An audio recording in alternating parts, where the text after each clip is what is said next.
Loading. There we go. We're live. Okay. Good evening. Sorry for the late start. We had some technical difficulties, but I am calling the Land Use and Building Management Committee meeting to order. It is 7:10 on Wednesday, April 3rd. First order of business is roll call. Tonight we have with us Jim Frayer, council members Greg Burnett, Heather Dunn, Nicole Ayers, Dewan Wiggins, and myself, Barbara Smith. Next up is public participation. Is there anyone who has joined us who would like to speak? There is one person, Diane Lauricella is in the attendees area. Would you like Okay, for me to allow her to talk? please do. Good evening, Ms. Lauricella. You may go ahead and speak. You have 3 minutes. And You can go ahead and unmute.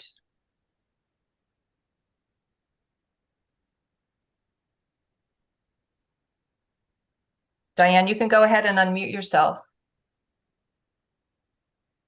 Okay, There you are. Yeah, thank you. Some committees allow this. There is another smoother way to do this, Madam Chairwoman. I'll talk to you offline about this. But Sure. anyway, thank you. And I hope all of you are safe and dry this evening. I am wanted to just ask a couple of questions and make a couple of comments and let you go for this evening. I have taken a look at the agenda, and on the Fox Run floor tile remediation, I just wanted to know how many bids Mr. Hodel and the Building Management Committee department took a look at, because it seems like an excessive amount. But I wanted to know where I could find the actual bids that for this kind of remediation. In the past, I used to regulate asbestos, and while I'm very happy that this is being removed, it seems like the amount of money is large, and I just wanted to know how many bids before this particular amount was settled on. As far as the Tracy School project, especially, there's, of course, a ongoing removal program for underground fuel tanks. I used to regulate them back in the 80s. And the boiler igniter replacement. While I do, of course, applaud and request that the city do ask for a reimbursement, what I am not happy about is the city's policy when it comes to any public building, but especially schools. When they remove these underground fuel tanks, it is not sustainable to have a policy that if there is a natural gas pipe near the school where the underground tank is being removed, that we automatically just connect instead of seeing, first of all, should we look at more renewable energy and other methods for our boilers? So my question is, how many different scenarios were reviewed by Mr. Lowe and his subcontractors before they decided just to automatically hook up to natural gas? And there's a pattern of this. This is not the first time that is the way that Board of Ed and the city of Norwalk is handling underground removals. Of course, I'm very much in favor of removing any underground fuel tank. It's a ticking time bomb in that it could leak, and then that costs us more money. Lastly, for the community recreation center, as Mr. Lowe knows, I have long been asking that we explore honestly alternative energy and, of course, conservation evaluation. So I look forward. I wish I could have seen the design before the meeting. I will hopefully look at it before Tuesday night, because there is another pattern where all of a sudden we find, oops, we can't put renewables on this project. Lastly, for our review of Norwalk High School and South Norwalk, I just ask the status of the renewables there.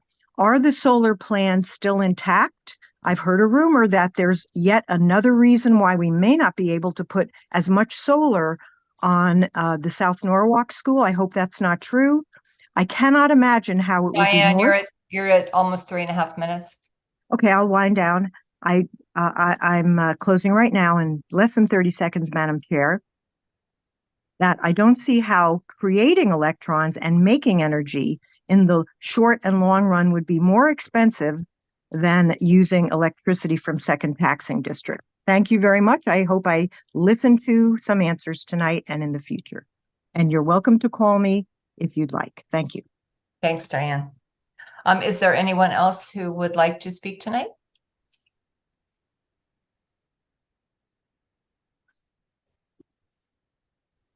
Okay, doesn't look like it. Okay, so I will go ahead and close public participation, moving on to the minutes of the meeting of March 6th, 2024. Do I have a motion, please, to move those minutes? Ms. Dunn moves the minutes. Are there any corrections or changes? All right, seeing none, I will call for a vote. All in favor, please raise your hand. Okay, that is unanimous. Thank you very much. Okay, on to new business. There is no old business. We'll move on to new business. Item A, review request to increase purchase order for material testing and field inspection services for Cranberry School Improvement Project and refer the following to the Common Council for action. Authorize the purchasing agent to increase the purchase order for Special Testing Laboratories, Inc. for materials, testing, and field inspection services for the new Cranberry Elementary School project for a total not to exceed $45,000. Funds are available in account number noted. Do I have a motion, please? Mr. Freyer, thank you for moving that. This is something required by the state of Connecticut to have a statement of special inspections to assure that materials used are in accordance with the project and the building code. Alan, are there any specific details we need to know about this? Mike will present it. Okay. So for the committee members that don't know me, because I haven't been on one of these calls for quite some time as the Cranberry project is winding down. I'm a project manager with Construction Solutions Group, and I've been with the project and the Norwalk team for the past 5 years. And as part of the Cranberry project, the project is winding down a bit. So, you know, the request in front of you guys tonight is for an increase to the materials testing and special inspection services for the project. You know, it is required by code, as Barbara had said. So typically with these projects, the way that the costs for the special inspection services work is we take a look at the schedule and try to apply apply durations to the schedule, and then come up with the values that we feel would be required as part of the contract. And as a result, you know, it's a theoretical guess at the time that we establish the values. Then we put the contract out to public bid, and the bidders provide us hourly rates for these services. And then we apply the projected quantities that we had to those rates to come up with a projected value for the work.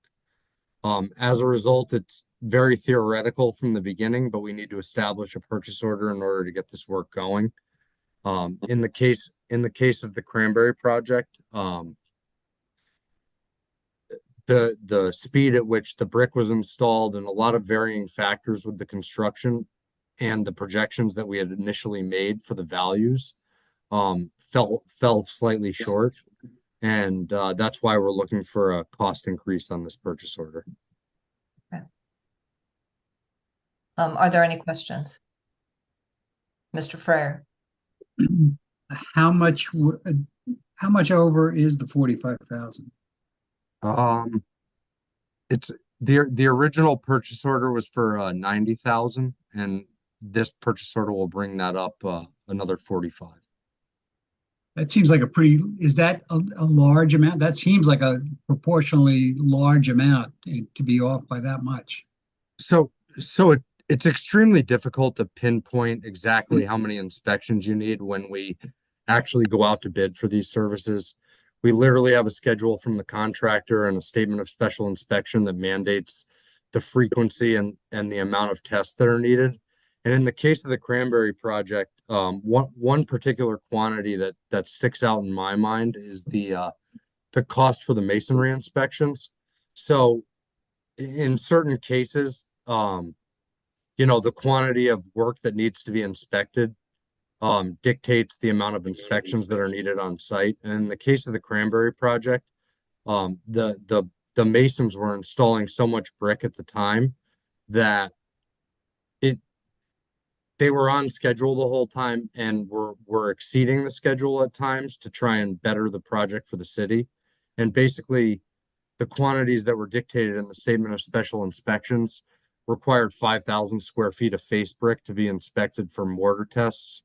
And essentially, they were working so quickly with the equipment that they had on site that, it basically constituted continuous inspections for that work for approximately 3 months while the exterior of the building was going up, as well as the CMU backup inside the building. And we, in order to get the proper amount of documentation from the special testing company, they have to be in conformance with the statement of special inspection, which required them to be on site basically daily, for a large duration of the project. And then there's also various other elements to that the special inspector does that required, inspections outside of, what we initially anticipated. What kind of inspections outside what you anticipated? So one of the items that they required was specific inspections required for all of the anchor bolts that were drilled into the concrete slabs. Yeah. And at each occurrence of that, they needed to come and inspect the hole that was drilled, as well as the epoxy embedment into that hole. And that's a difficult one to try and quantify early on, because it's purely dictated by how the work progresses. And in some cases, when we were installing interior walls, it just became more efficient to install rods with epoxy versus embedding them in the concrete, given particular construction scenarios. The one thing that I would like you to note, Mr. Freyer, is just that, as part of this, we try to look at it from a baseline as to how long it's going to take. And when stuff accelerates and other outside factors come in, like the actual frequency of the testing, like that information was available at the time, but the fine-tuned schedule wasn't at the time. So, we attempt to try and get it as close as possible. And in this situation, it didn't hit the mark. So how, over what period of time are we talking about that this testing took? So all the testing is all done, right? Correct. Okay, so how long did the testing take? And how soon did you know that we were going to be almost a third under budgeted? So the testing takes place continuously throughout the project, and they bill us monthly. And in this particular situation, the contractor, there were some discrepancies with their billing, which I review on a monthly basis to ensure This is the accuracy. testing. This is the testing engineers. This is the testing company to ensure accuracy and that all the unit prices are being followed, as well as all the contract terms that we issue as part of the RFP. There were some discrepancies with their billings, and I was working with that party to correct those discrepancies, and as a result, the testing was still needed. So they're still working throughout that process to provide the required testing. And basically, as a result of them not making the changes that I needed, the bills were still coming in. So I would say that I probably found out about the issue closer to the end of the project, just because the discrepancies with their billings weren't corrected, and I wasn't able to accurately project the total cost of the contract because those bills had errors that needed to be corrected. So are we sure that they're billing us correctly? Yes, I've reviewed all those. So as part of the RFP, or their request for proposal, one of the contract terms is that they sign in daily for every test that they do on a sign-in sheet that's stored within the construction manager's office. So when I review these bills, I cross-reference every line and the hours that they're charging the city based on the amount of time that they spent on site. And that was some of the discrepancy within the billing. And now that that's been all corrected, those bills are now acceptable for payment. So what have we learned from this? We're going to be doing 2 more schools in the next year or so. And I'd hate to see us go over by 30% each time we get involved in this. So have you learned something, and do we have a different procedure now? Or is there a different way, more accurate way of forecasting this now?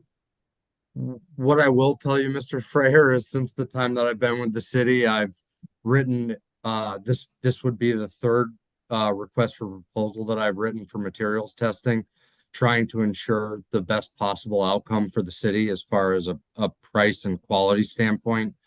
And it's extremely difficult to project the final quantity of these tests that are required, because as an owner's project manager, I'm not directly in control of the work, as well as the requirements of the design professionals.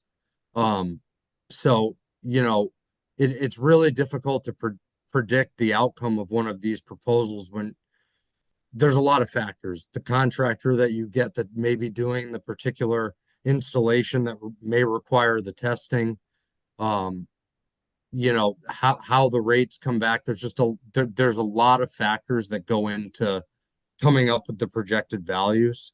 I will say that every time that we've gone out with one of these proposals, the process has been streamlined, and as a firm, CSG is working to streamline that even further for the next projects. I think I just want to add a couple of things. I think that the state requirement, are the requirement in terms of how many, what type of tests we have to do, from compactions, from materials, and everything else. So that doesn't change. So we go out to bid. I think what Mike was talking about is for Ponus, start with Ponus, through Jefferson School and Cranberry. Each time we go out for bid for these services, we try to modify those RFPs to reflect the most current concerns. And as we are preparing for Norwalk High School and South Norwalk School, which is actually out to bid right now, we have modified those bid packages again. But ultimately, it's a guesstimate on how many tests we have to do. So it's really an allowance in the contract with the consulting. It's really labor material kind of pricing. So again, the state requirements in terms of how the frequency of testing, it's all required, and the staff is responsibility to make sure that if they show up today, whether they charge you for half a day or just 2 hours, what the minimum charges and stuff like that. I think that's our responsibility to track and make sure they're accurate billing. Beyond that, it's if a project we estimate that they would show up 20 times, it end up to be 30 times. There's really nothing we can do about it in a sense. But it is our responsibility to make sure that they bill us correctly. I think that's the most important piece. At the end of the day, I think Mike did it. Spent a lot of time with the contractor to confirm the hours they're billing us is correct, and that's why it took some time to figure it out and confirm and negotiate it through to narrow down to the right number. And he's coming with a number that he's accepted. It's acceptable to Mike and the contractor consultant. So we will likely to you probably Mr. Frey, you probably have the same question when you go for approval in the next month in May, when you bring those our proposals in. We are also doing an estimate of what the quantity is. The price is known based on the bid, but the quantity is not. So it is really a guesstimate on our part to say, Norwalk High School is a 3-year project. How many tests did they do for break or for compaction and stuff? It's really just we're just going to assign a number to it, but we know the cost of per hour or per test I think that's all we have. It's just the number of times really a guesstimate. Well, forgive me my ignorance on this, but it seems like if they've got the plans in front of them, they have the ability to talk to you, that they can't they forecast how many tests they're going to have to do based on this? I mean, is it because you have X number of failures that they have to do more testing? It doesn't, how do I know, how do we know that they're not over testing? Because so basically every time a test is anytime a material is installed that requires a test, concrete as an example, you would need the special inspector out there to test the concrete when it arrives at the site, and then as well as witness the placement. And in certain cases, for a concrete test, you may have 5, 6, 8 trucks show up for one of these large projects. Now, Okay.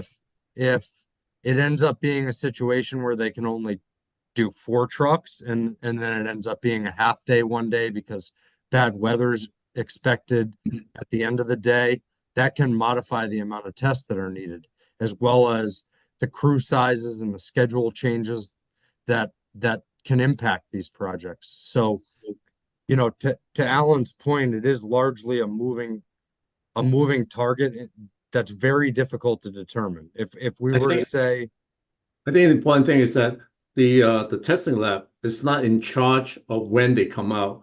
It's actually directed by our construction manager, who look at labor force and everything else. So they're not coming out because they feel like it. It's really, we have to ask for those. So it's at our request when they show up. So when we do need a test, our construction manager will call them, they will do the test. So it's not their choice when to show up, how often they show up. It's under our directions.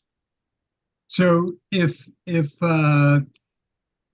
4 truck or 5 trucks show up one day, you have to notify the inspectors that you're going to have 5 Yes. truckloads come. mhm. So you must know how many truckloads are coming every day. Well, so, you know, our firm is not directly in charge of the contractors. You know, as an owner's rep, we try to come up with the most realistic values that are possible for you, to get this work done. The one thing I will say is that, you know, while we fell short on the purchase order, these were based on agreed upon prices that were bid on by the contractor and then verified. So these were actual tests that were required by the Statement of Special Inspection and the state building code. And So there wasn't more tests than you anticipated? oh no, the amount of frequency that was required to do the tests and how long the duration that the inspectors were on site exceeded what we thought. So they didn't do any more tests than they should have done. No, Okay. absolutely So, not. but in some cases, it took them longer to do those tests. It's Is not that that right? it's not that it took them longer to do the tests. It's that the way that the work was sequenced and the requirements of the Statement of Special Inspections required them to be there to do the mandated tests that were required. I mean, everything you're telling me, it sounds like it's manageable. And you know, I don't mean to say I know your business better than I know your business better than you, but it just seems like these are all things that you should be able to manage. I mean, if I'm getting 5 trucks delivered, I should have somebody, I can tell them the day before that I'm going to get 5 trucks. And if it's going to rain, don't show up. If it's not raining, maybe I have 7 trucks today. Yeah. You're correct in that scenario in the short term, but when we bid these contracts out, we bid them well in advance of the construction, and we Right. have built-in rates to control them later on. I mean, I can tell you that every effort was made to try to come up with a value that would be enough. No, I'm not really questioning that. I think it's you know, you do your best to put an estimate in. You know how many tests you have a good estimate of how many tests have to be done. You know that you got you got to build in some cushion because of weather issues and maybe too many trucks show up or too few trucks show up or something like that. But it just seems like with that cushion that you build into that, and I have every, and every time I look at everything that you guys do, you always come up with a surplus. You always are able to cover these things off. So this is why I'm so I shouldn't say concerned, but I'm so confused as to why you'd be, 30% off on this particular thing. But, it looks like we got it covered through existing or other surplus in other accounts. So I can't get too excited about it, but I think that there's got to be a better way to forecast this, and maybe, and what I'm hearing really is that maybe somebody should be talking to special testing labs and tell them that, hey, I think that maybe you're taking a little bit too long in certain cases, and it's not it's not consistent with the estimates that we thought it was going to be on a regular, with your years of experience in doing this, how long it should take to do this. But anyway, I think I've taken up too much time with the committee, so next time we'll be 30% under, right? Well, I think this That's the thing. I think that those kinds of things happen sometimes, and we have, as Yeah, you think about this project, I mean, we have come under budget in several projects. And so, we want to make sure that we highlight that as well. I can tell you that over the past 5 years, I've made it literally one of my main missions to try and make this a simpler process, and gone to very deep levels to do that, as and modifying the RFP and making changes to the contract language so that the city is getting the best possible product that they can. And it's a work in progress. Every time you make a change, it may have an impact on another element that you're not thinking of, and it's just a difficult service to really pin down accurately at the time that we need to have the services in place to do the work. Yeah. And and I think that's not unusual in some areas of these types of projects. So anyway, thanks for that very thorough explanation of the questions. Does anyone else have any other questions or comments? Okay, seeing none, I will call for a vote on that item. If you are in favor, please raise your hand.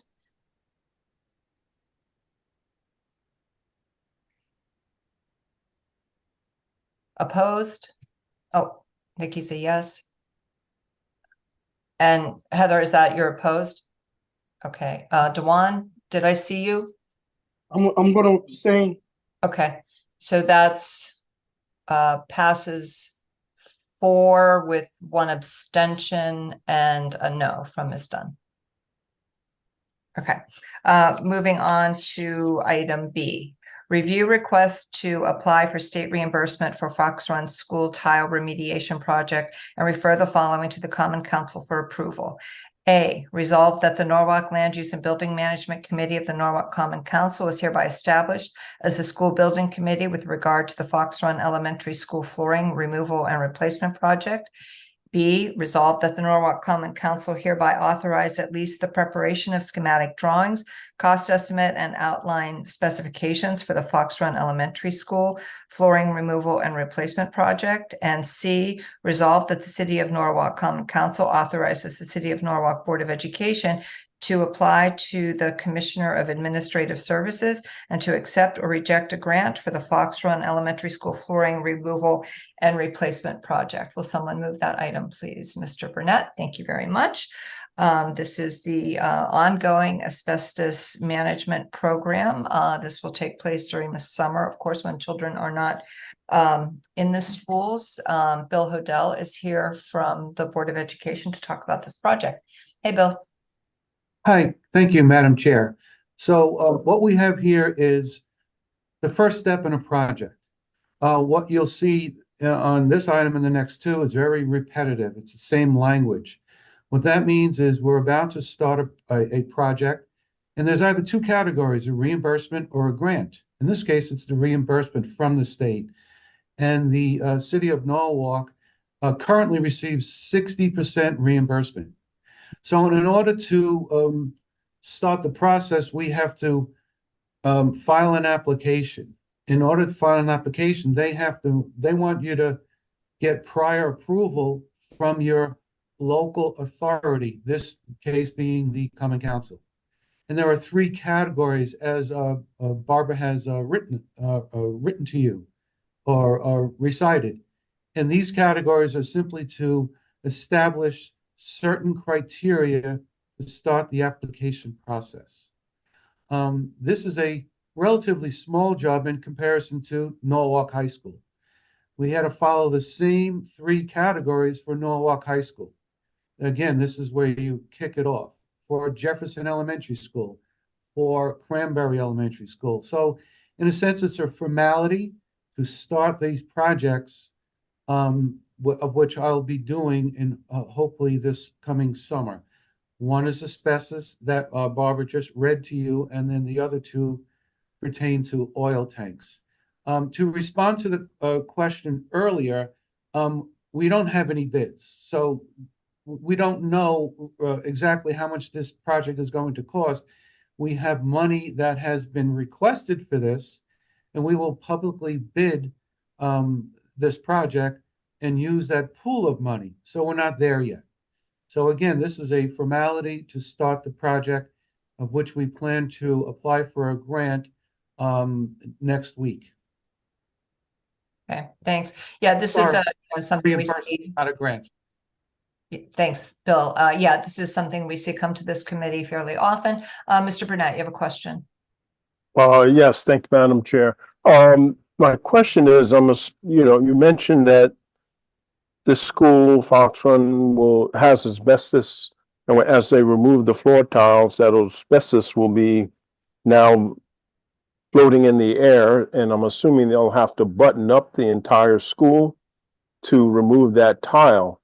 My question is there any other work that can be done at that school, which is a fairly old school, while we have it totally buttoned up, unoccupied, and utilize the fact that it's in a protected environment during the tile work? Well, it's a good question. And we have certain categories when it relates to hazardous materials such as asbestos.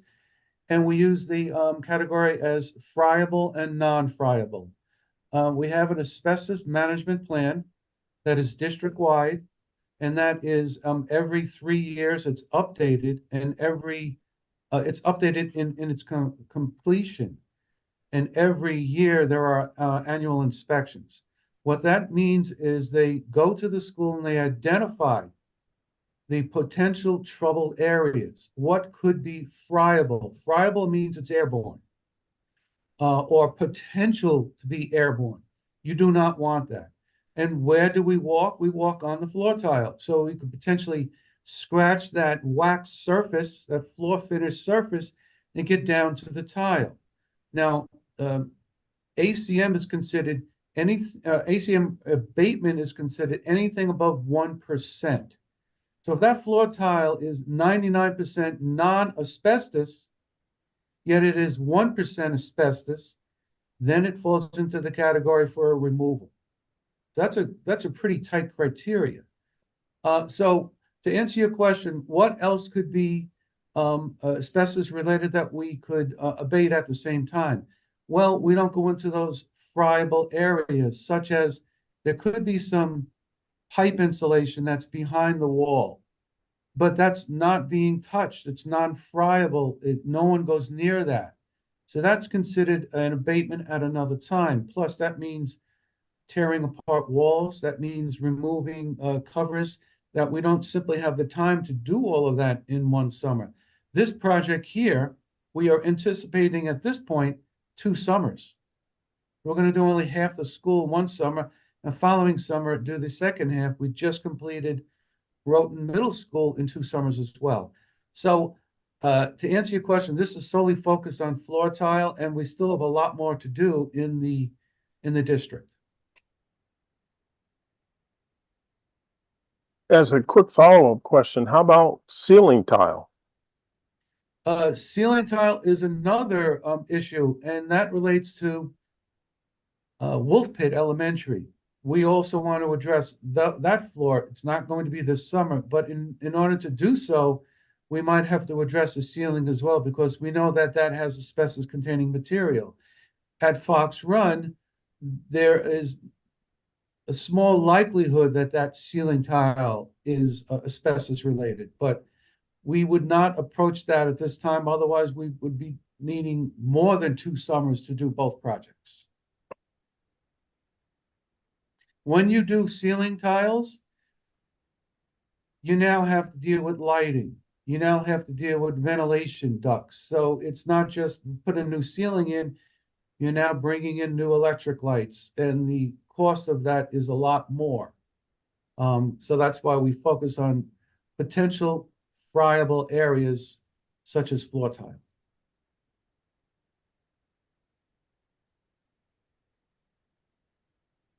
All set, Mr. Burnett? You have further questions?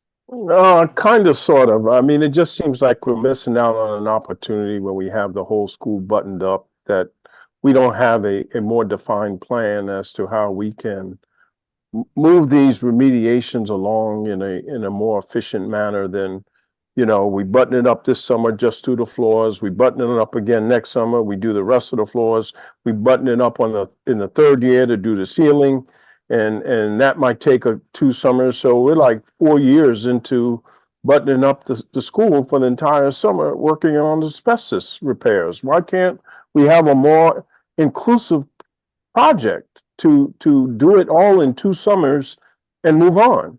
I mean, let's see what the numbers look like to do something like that, as opposed to, it sounds like we're doing it piecemeal. That's kind of where how I see it.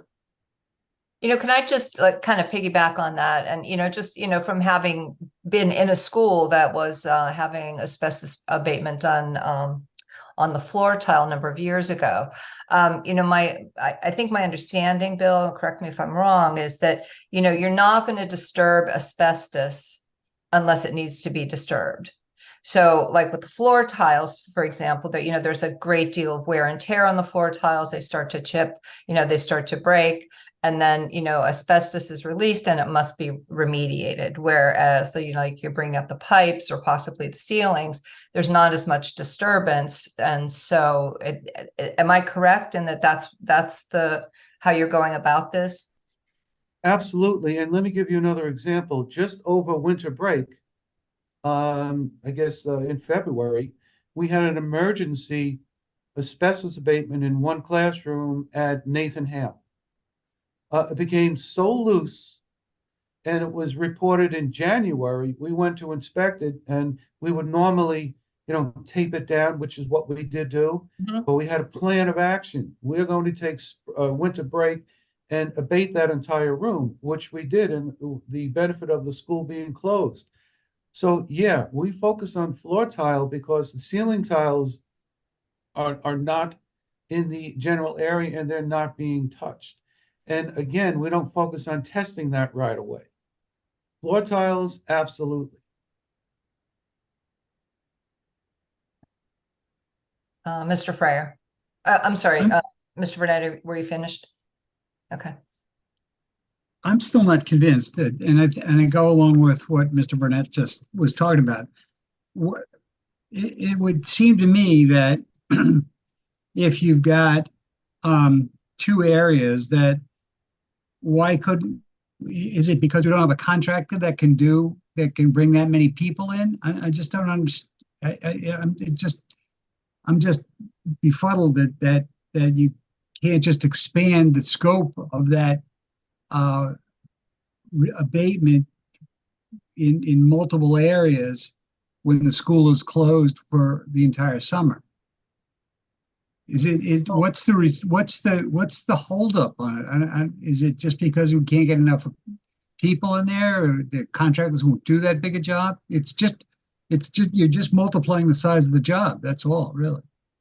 Well, an abatement contractor can remove any hazmat material wherever it is. It's all about time, it's all about money, and it's all about how do you approach the project. Now, I have many more schools. I'll be in front of this committee many more times about removal of floor tile in other schools. That has to be a Yeah. priority. If we were to go to the ceiling, which may or may not be positive for asbestos, I don't have those figures right now. But again, there's a lot more work involved there.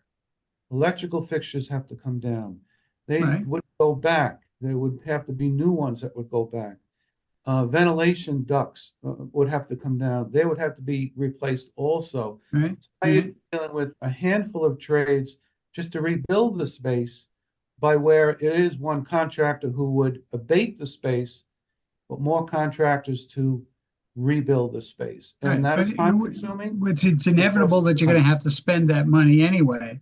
And the longer we wait and push it out that many more years, the more expensive it's going to get. Well, So, I mean, the way it's been viewed is those areas would be addressed during a major renovation of the school. But you can't overlook the floor tiles in the short term. I understand it, again, just from having been in the schools and knowing what the circumstances are. I mean, you absolutely must deal with asbestos that is airborne. Absolutely must. And you don't want to touch asbestos that is just sitting there unless, like Bill just said, you're beginning a major renovation project. A renovate is new, for example, then you pull everything out.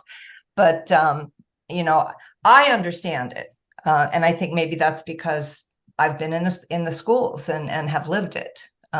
Yes. I mean, But- I mean, I think the cost would be astronomical if you were to go in and pull everything out just because you know there's asbestos behind the wall. I think it's the most important thing is to keep the air safe for the students and staff. Yes, but just to be clear, at Fox Run, there is no asbestos that's airborne. Okay. It's potential if you don't address it. That's, friable versus non-friable. So that's why we want to address it now. And we have an asbestos management plan in action for the entire district. Yeah, and I'm aware. How long's this been in? It's quite some time. We've been doing Remember you this. did West Rocks a number of years ago, and We did West Rocks, we did Silvermine, Rhoton Middle School, we plan to do Nathan Hale, we did Narragansett. Oh, there's a whole host of schools. And in some cases, it's not in the hallways. And it's just in the classrooms. Or in some cases, the hallways have already been done in the prior years. Now the classrooms need to be done.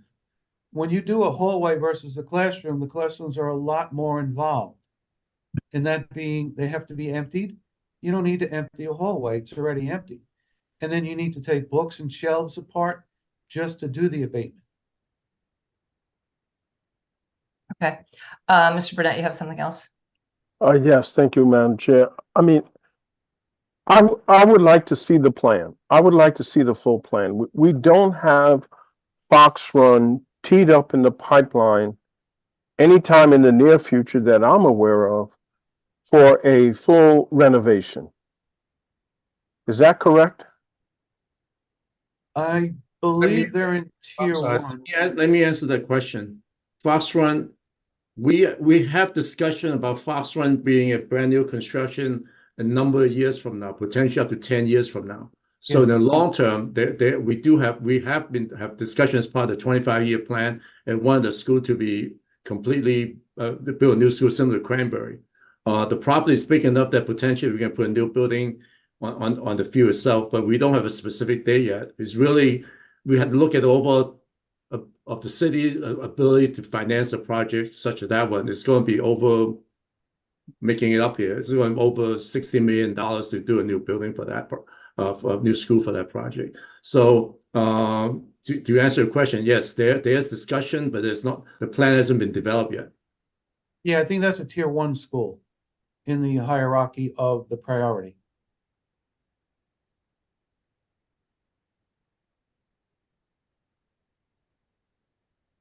It just seems to me that, again, I go back to the statement that if we have the school buttoned up not being occupied, and we have the opportunity to work on the floors to remediate the tiles and any airborne asbestos, that we should look at a more comprehensive plan that might be able to provide any other additional remediation, i.e. the ceiling tiles, if there is asbestos in the ceiling tiles, a more comprehensive plan than it seems like we're just doing this piecemeal.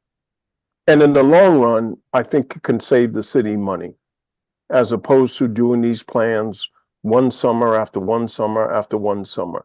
Let's see a whole comprehensive plan for remediation of any asbestos type items, with being it ceiling tile, being it floor tile, being it old chalkboards that have asbestos in the glue that's holding those boards still on the walls.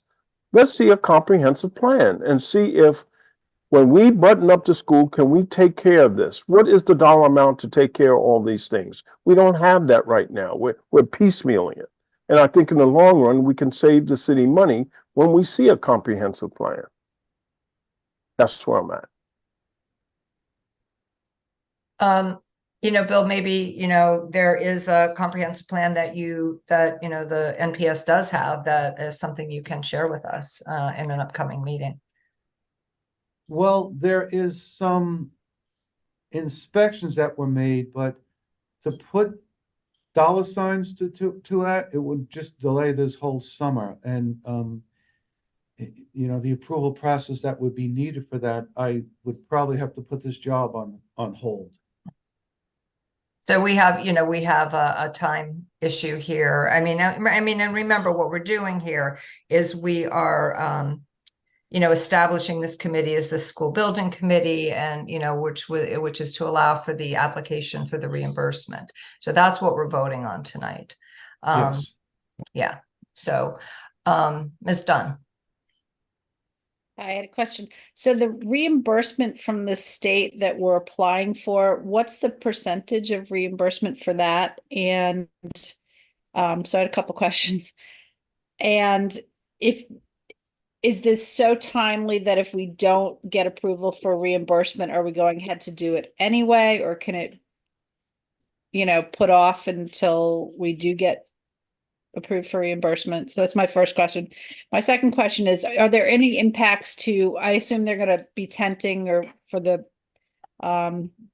remediation, but are there any impacts to ventilation? I know some of the schools have difficult ventilation situations, and is that something that we have to remediate during that process? That's my two questions.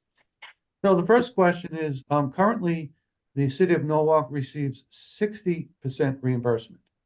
So I do know when you apply to the state for a reimbursement for a project of this nature, that anything with hazardous materials, they like that. They want it removed. They don't typically reject it. They approve it. So I think this is going to be in our favor, that the state would say they're going ahead with their program. Let's give them that 60%. The second question is, when they do an abatement process, they build what we call containments, and it's really neat. It's a plastic tent. And inside that plastic tent, they have all the materials, and they have negative pressure, and they vent everything to the outside with this super filtration called, you know, double HEPA filtration. While at the same time, there's these filters which are testing the air while this process is going on. And the job is not signed off until we get what we call clean and clear air. Those samples are sent to an independent lab elsewhere.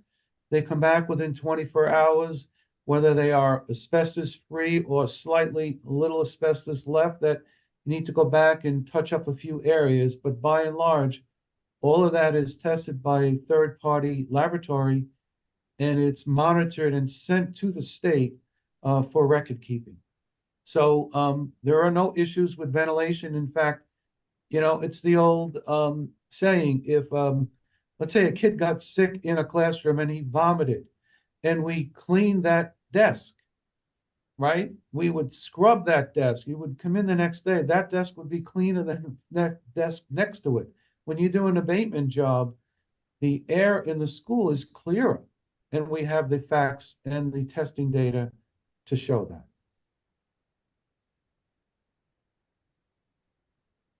Okay, so but just going back to, so if by any chance it's not approved, we're still going ahead with this and we'll be responsible for the 100% for the remediation, yes?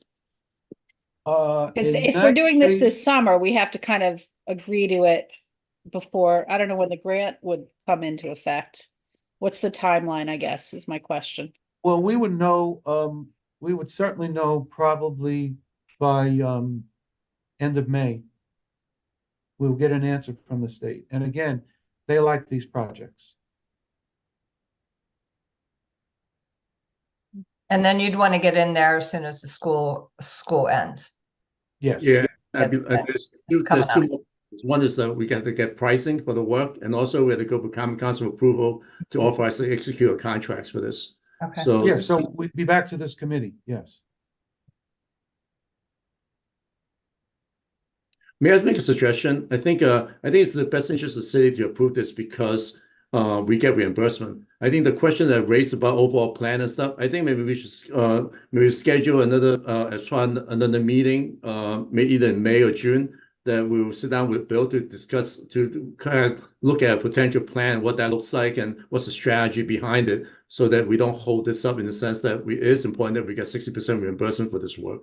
But yet we should continue this conversation about strategies and how we look at things. I mean, when we did Pony School, we actually did a lot of abatement, including tunnels and stuff. But because that's a major construction project, we try to take care of all the asbestos and environmental hazards in the building at the same time. So we do take advantage of this opportunity to do major environmental cleanup. When we get to these smaller projects, the concern is sometimes you have roof leak or other things that happens. You got water damage on existing tile. It's a bit of a problem because then now you got immediate remediation requirement.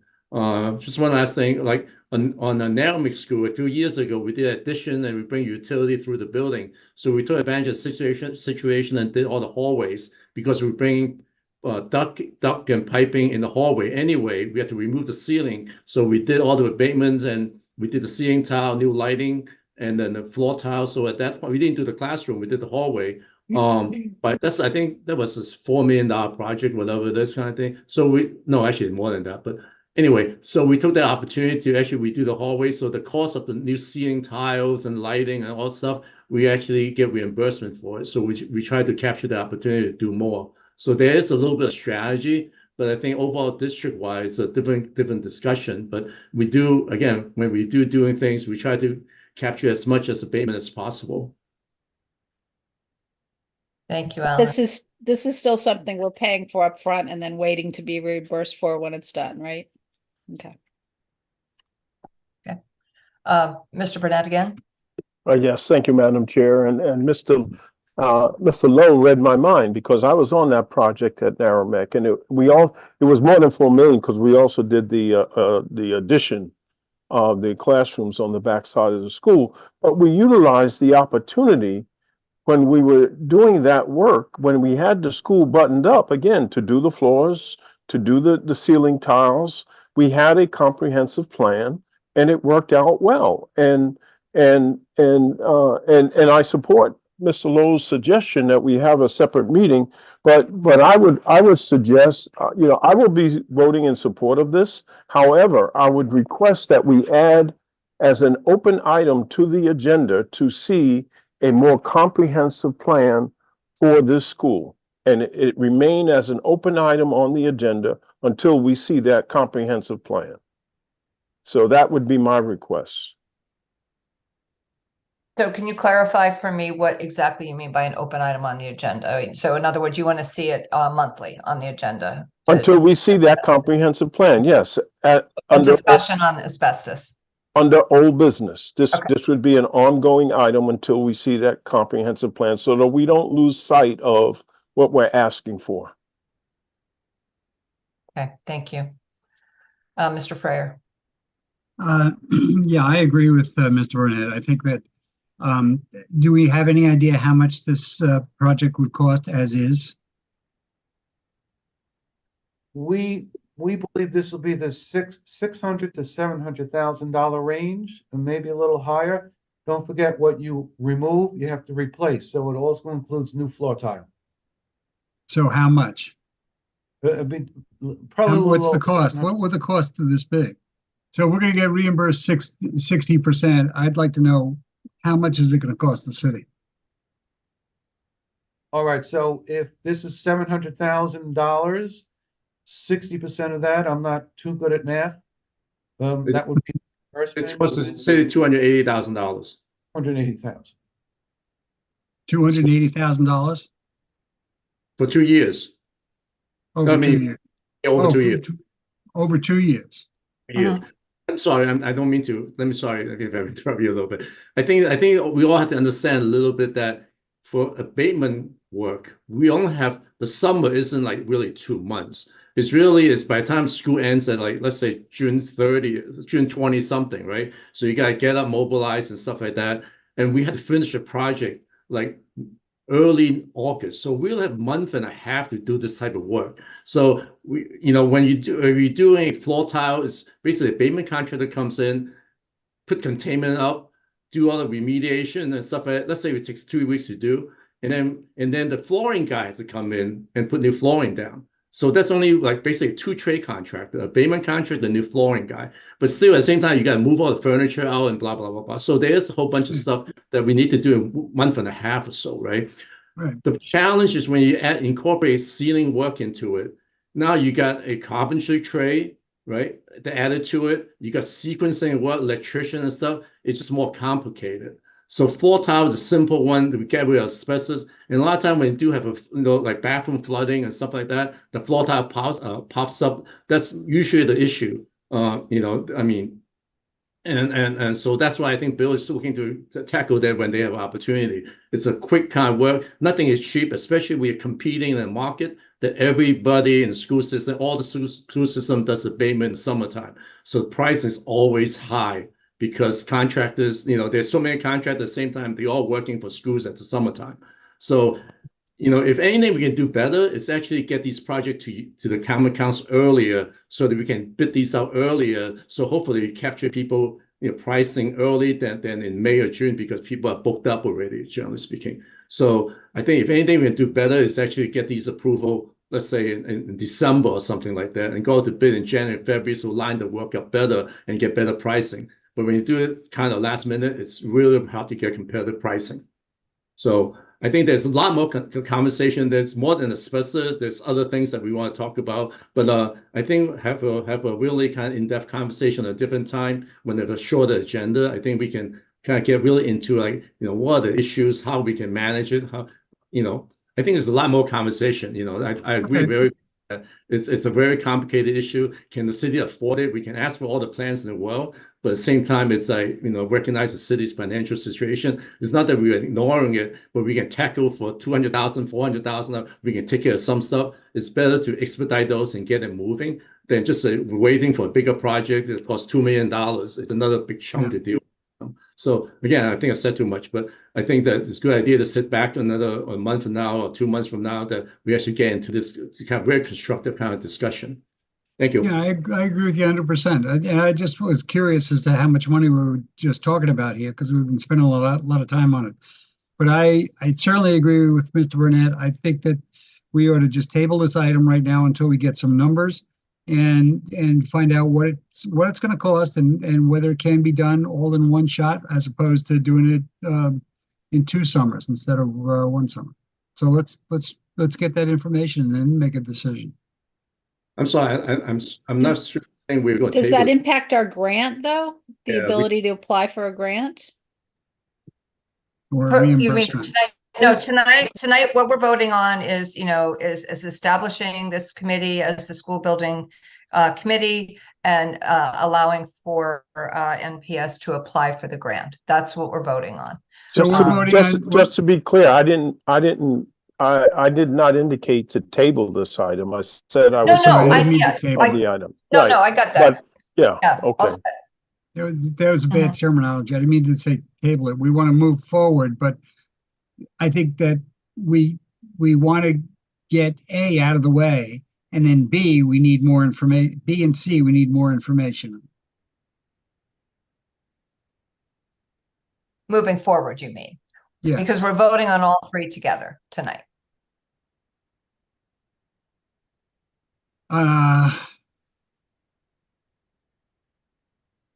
Yeah, but we're not going to approve any.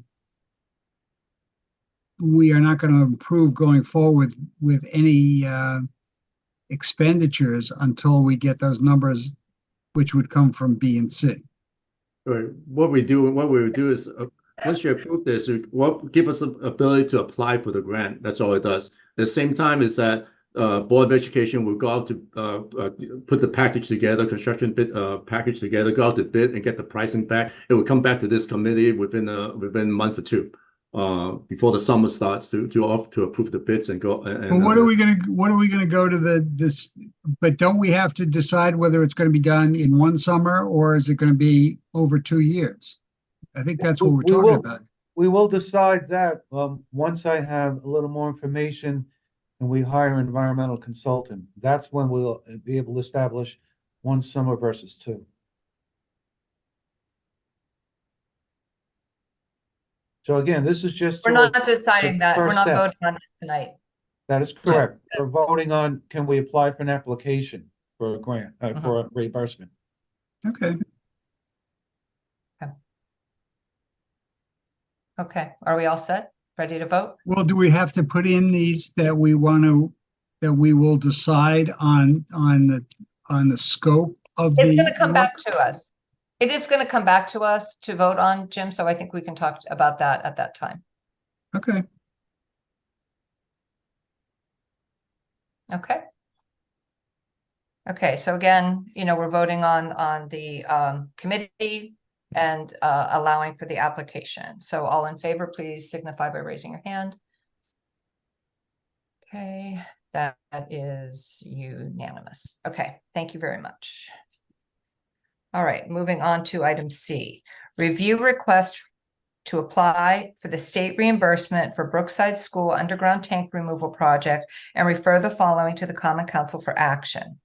A, resolved that the Norwalk Land Use and Building Management Committee of the Norwalk Common Council is hereby established as a school building committee with regard to the Brookside Elementary School underground storage tank removal project. B, resolved that the Norwalk Common Council hereby authorizes at least the preparation of schematic drawings, cost estimates, and outline specifications for the Brookside Elementary School underground storage tank removal project. C, resolved that the City of Norwalk Common Council authorizes the City and Norwalk Board of Education to apply for the Commissioner of Administrative Services and to accept or reject a grant for the Brookside Elementary School underground storage tank removal project. Will someone move the item, please? Ms. Dunn moves the item. And shall I turn that over to you as well, Bill? Yes, thank you again. So what we have here is our ongoing plan, such as like we talked about the asbestos plan. Well, here's our plan to remove unused underground fuel storage tanks. At Brookside, they converted to gas about 20 years ago, but they kept the boilers as a dual fuel, so it burns either gas or fuel. In this case, it's my understanding, and since I've been here, we've never actually burned any oil there. It's been 100% gas.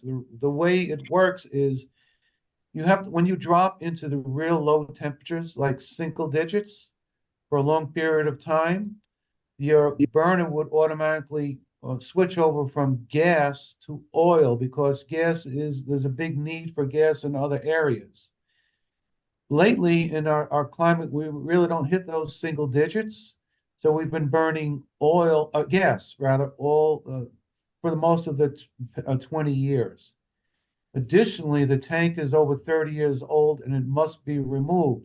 So our options are remove it, fill it in, it's no longer needed, or remove it and install an above ground tank, which is a lot more money, and only use it in the event we have single-digit temperatures for a long period of time, such as 5-degree weather for 2 or 3 weeks in a row.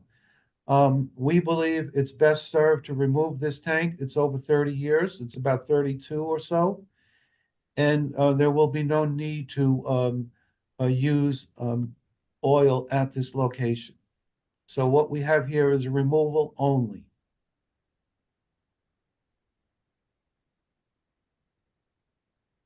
Sorry, yeah, thanks. Can we just talk, we have had, these tank removals come up numerous times, because I know that this is an ongoing project.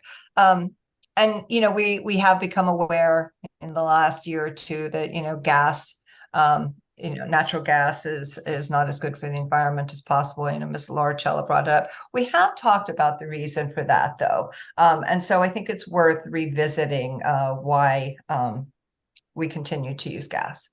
So either, Alan or Bill, if you want to talk about that. One incentive here, well, we have tanks in the ground that have to come out. That's a given.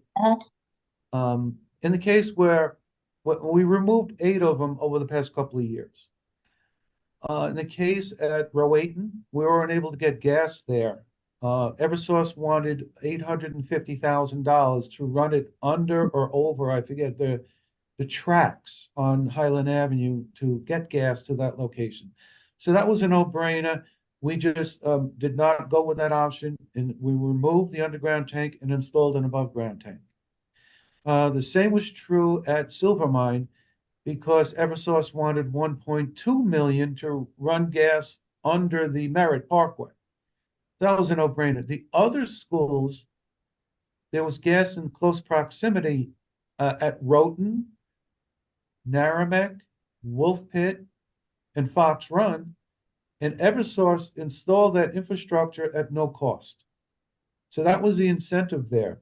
That was hundreds of thousands of dollars that we would have paid if we didn't go to them and negotiate this deal. So what we have here is a tank that's doing nothing. Gas is already installed. It's been there for 20 years. There's no need to go to another energy source. It was simply removing a redundancy that is no longer needed. Okay, thank you. Alan, did you have anything you want to add to that? No, just just very quickly.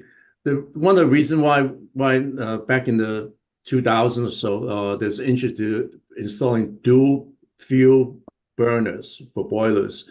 Is that at the time there's different time of there's energy crisis and oil prices go crazy kind of thing. The thought always been is that when oil prices go up, you can switch to gas. When gas prices go, you can switch to oil. End of the day, these never happen in the community in Norwalk. We are not like, we run over the tape to use gas, and tomorrow we go over there to use oil. So at some point, we just stay with one fuel. And one of the reasons why gas is more preferred is because it burns cleaner in a sense. I mean, I know there's concern about how it's produced in terms of fragging and stuff like that. But at the same time is that in terms of maintenance wise, oil burners and systems have a tendency to fail. So it's more staffing time and management of oil burner burning, going out of line on weekends and other things. So it's much easier to maintain under a gas system.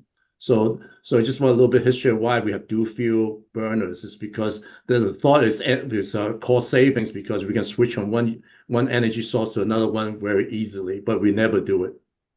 Thank you. Okay, thanks. Any other questions? Mr. Burnett? Thank you, Madam Chair. Just a quick question. In the process of removing the underground storage tank, do we do any soil testing to see if there's any contamination that has occurred? And if there is, how do we go about resolving that situation? It's a good question. The answer is yes. And an example is Naramek Elementary School. We removed that tank. The soil was found to be contaminated. So that was the only 1 out of 8. And this summer, we're actually planning on removing that soil and replenishing it with new. So yes, every tank does have soil testing. And we can remove the tank even though the soil is contaminated, but the soil eventually has to go. So out of 8, we had 1, and we hope to have no more.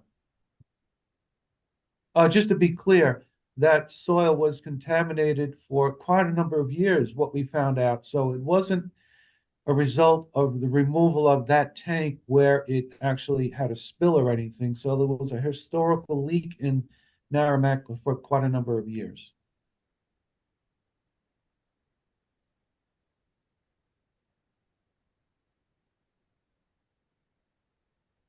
Any other thoughts or comments, questions? Okay, let's vote then. All in favor, please raise your hand. Opposed? Oh, okay, we've got everyone. Okay, that's unanimous. Thank you. Moving on to item D.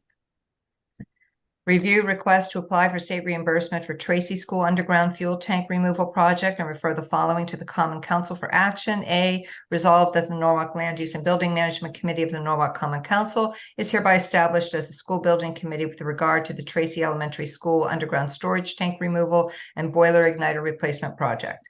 B, resolved that the Norwalk Common Council hereby authorizes at least the preparation of schematic drawings, cost estimate, and outline specifications for the Tracy Elementary School underground storage tank removal and boiler igniter replacement project. And C, resolved that the City of Norwalk Common Council authorizes the City of Norwalk Board of Education to apply to the grant to the Commissioner of Administrative Services and to accept or reject a grant for the Tracy Elementary School underground storage tank removal and boiler igniter replacement. Will someone move that, please?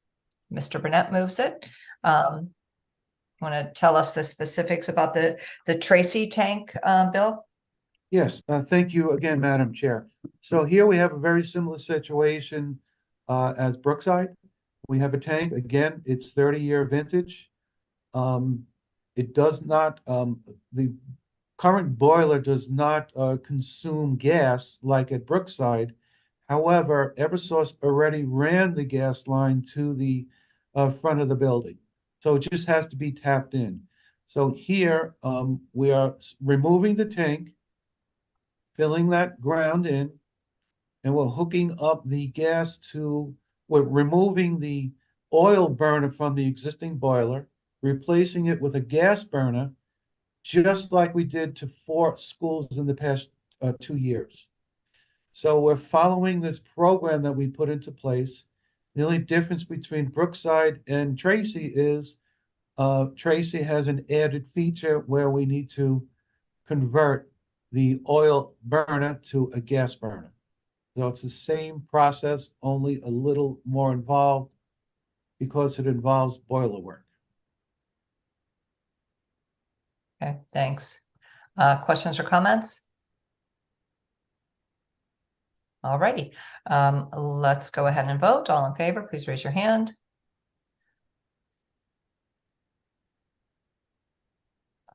Looks like that's unanimous. Okay, thank you very much. And thank you. Okay, thanks, Bill. Moving on to item E.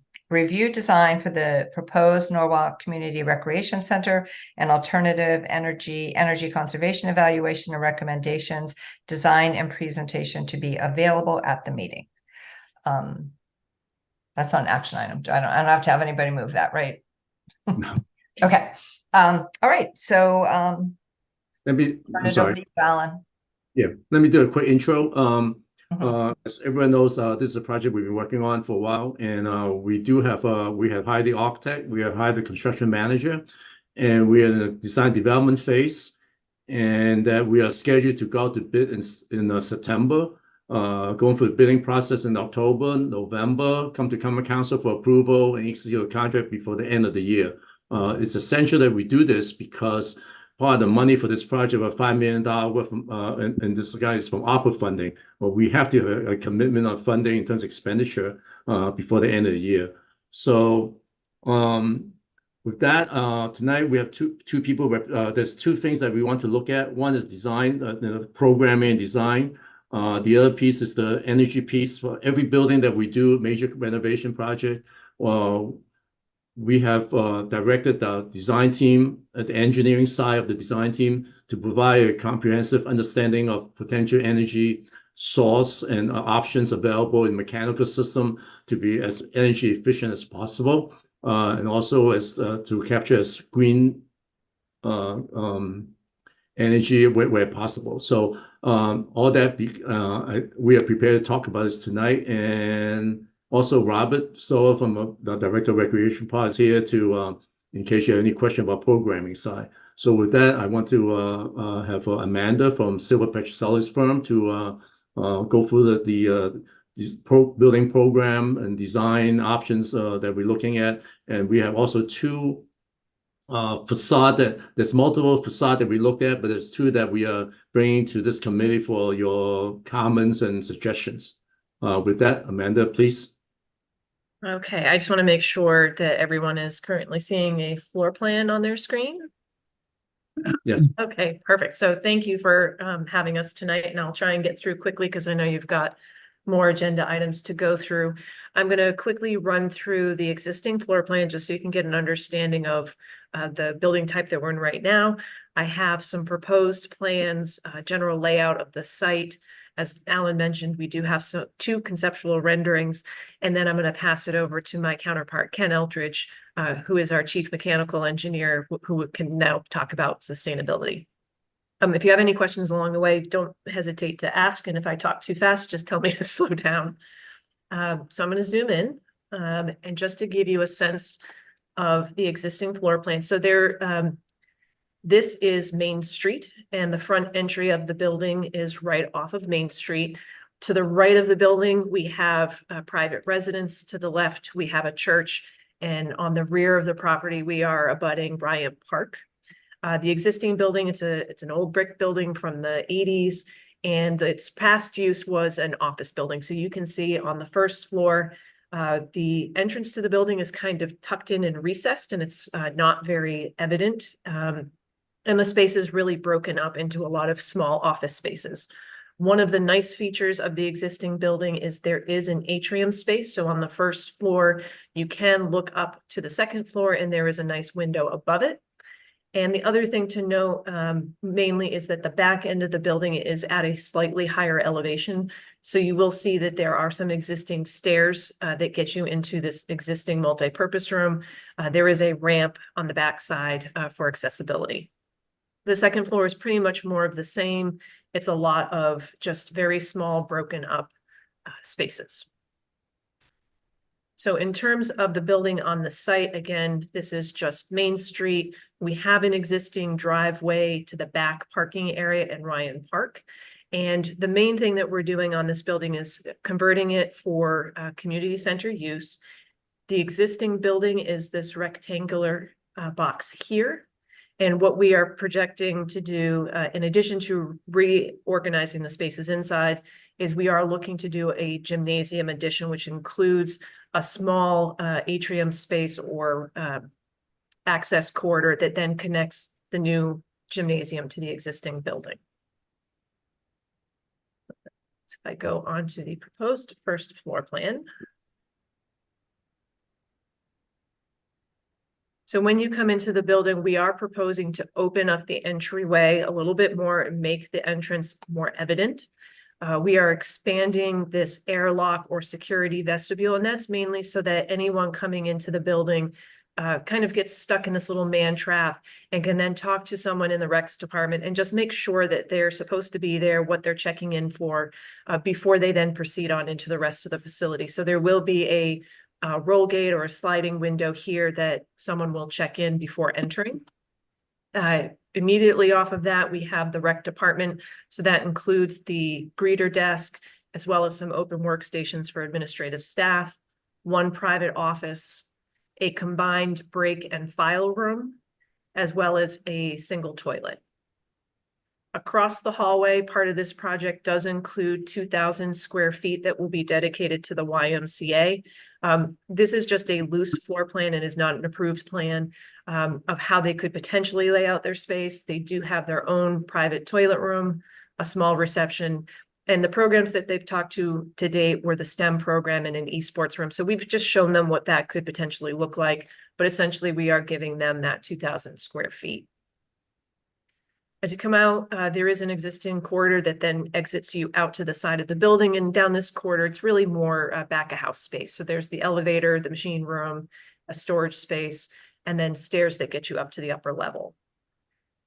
As you move further in, this is the atrium space I spoke about. So here we're proposing to put some lounge chairs, some TVs, and just have a nice relaxing spot for people to kind of hang out before they move into the rest of the building. And then we are looking to put some glazing on these two spaces. The room to the north is a community meeting room, and we're really seeing this as more of a multi-purpose space. So it could be there for Cub Scouts to meet or any other program to come in and meet. But also looking at putting in things like mirrors and specialty multi-purpose floors, so that if you wanted to have portable ballet bars, this could also double as a dance room if you wanted it to. The room to the south is a fitness center, so we're really seeing this as cardio equipment, weights, that sort of thing. And again, these are just two really nice activities that kind of will bring a little bit of life to that front of house building. The community room pretty much stays there at large. Some improvements that we're making is adding the storage room. So if you have a large function, lots of tables and chairs, we're providing ample space to store those if you wanted this to be a large room. And then we are building a what we're calling a catering or concessional kitchen off the back that will connect directly. So if you have a function that somebody wants to bring in a caterer, they do have warming capabilities. Or if you have a basketball game and you want to be able to sell chips or soda or whatever it happens to be, there is a dedicated space for that. As I mentioned, it's accessible from the community room as well as off the corridor. We are going through, and all of the existing bathrooms will be upgraded for accessibility as well. Ken will get into a little bit of the weeds in terms of low flow, energy efficient type fixtures. Off the back, so this is where the new addition begins. We will have a roll gate door. So if you, again, want to sell concessions, you can then start to queue up people in the hallway and do point of sale from that window. And this large lobby space is really just going to act as a catch-all for people coming in to use the space maybe after hours when the rest of the facility is closed. These set of double doors and vestibule can now act as a secondary entrance for that weekend basketball game for parents and the children to gather. We are adding a family toilet room that includes a single shower. So if you have the need for that, you can go in there with a small child and have some privacy, as well as a men's and women's large gang toilet room. So it will have several stalls and sinks, again, that private shower room, and the capability for 10 lockers in both the men's and 10 lockers in the women's room. And off the back, we do know that this will likely be used for summer camp programs. So we are providing a single toilet for, call it men's and women or unisex, that if a camp program is running, you don't want the child to have to run all the way back into the building. These bathrooms are accessible from the outside and can be locked after hours when the building is not in use. Zoom out just a smidge. We are providing a gymnasium with a basketball court sized for high school use. We have 3 pickleball courts in the center, as well as striping for a volleyball court. Right now, we have bleachers off the back of the building. We anticipate that on the opposite side, that would be where we would add team benches for the 2 teams to sit. Zoom out just a smidge. I do have a site plan that I'll pop to, but essentially this is sort of the limit of where we start to touch Ryan Park. We are not touching any of the existing equipment, but we are connecting to some existing walkways. If there's no questions on the first floor, I'll bounce up to the second floor programs.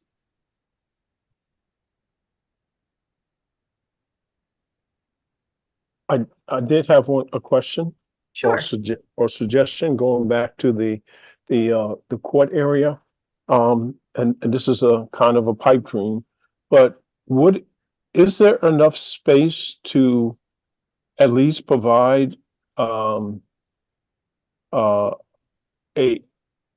me say striping for to surround the court with a indoor track just for training purposes? Not one for competition, but one for individuals, if they wish to run indoors, there would be at least a striped track, whether it's 3 lanes, 4 lanes, around the basketball court. Would that be possible?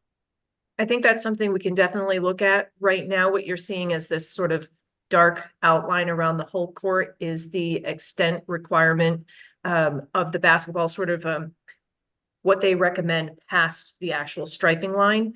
So right now, the distance from that sort of required or recommended clearances, we have a little over 3 feet, so it's about 5 feet on this side, and we have closer to 8 or 10 feet on the ends. So depending on how we want to look at the size of the gym, we could potentially provide 1 to 2 lanes around the perimeter. I would just need to check the math to see what the recommended lane width is.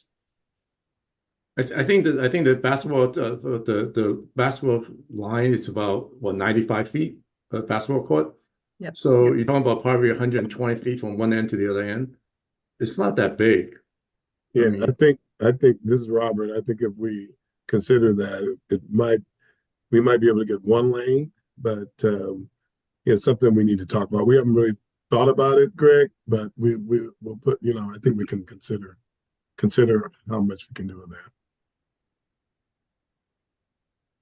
Great. I mean, just, we're in the design phase, so, Yeah. all thoughts are good thoughts. Yeah. So if just something to think about, if it's possible, that I think that would just be another great addition to the community that, again, not as a competition track, but as a place that individuals can go if they wanted to just run indoors around the basketball court.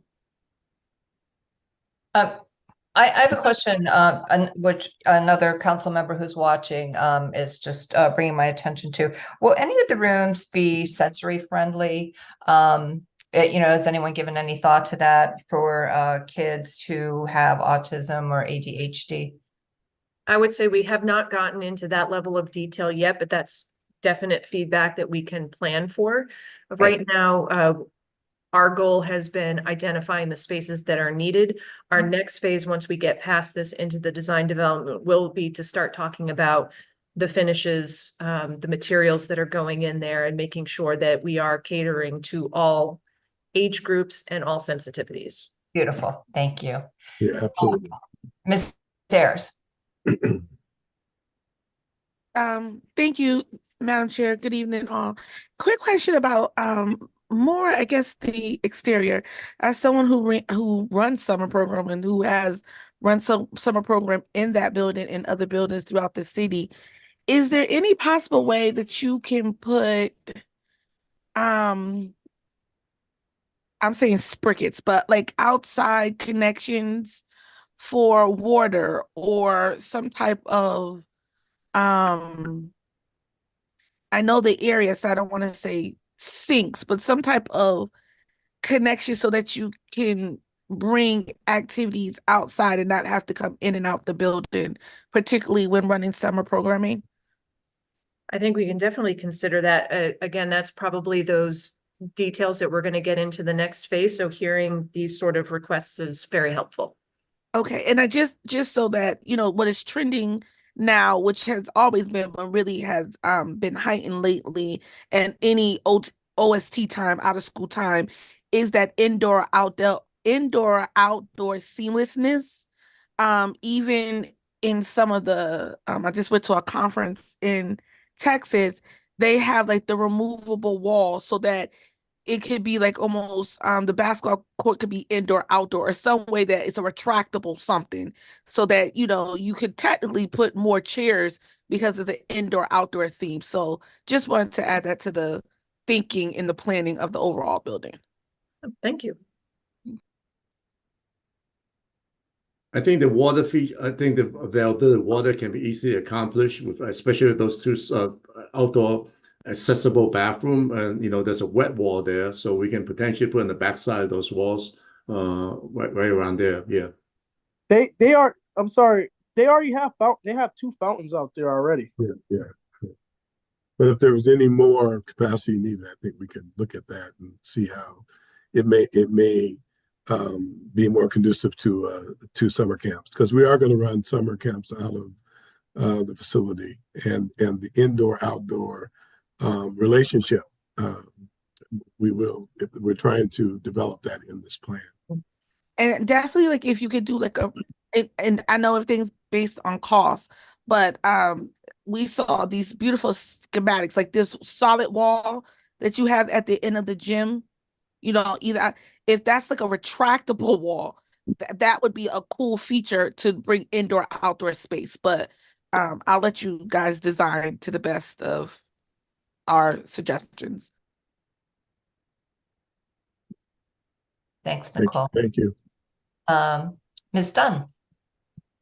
Hi, I'm putting on my Red Cross. You know, I'm actually the shelter manager for Norwalk if we have a huge disaster, and this space is really beautiful. The design looks really amazing, so thanks.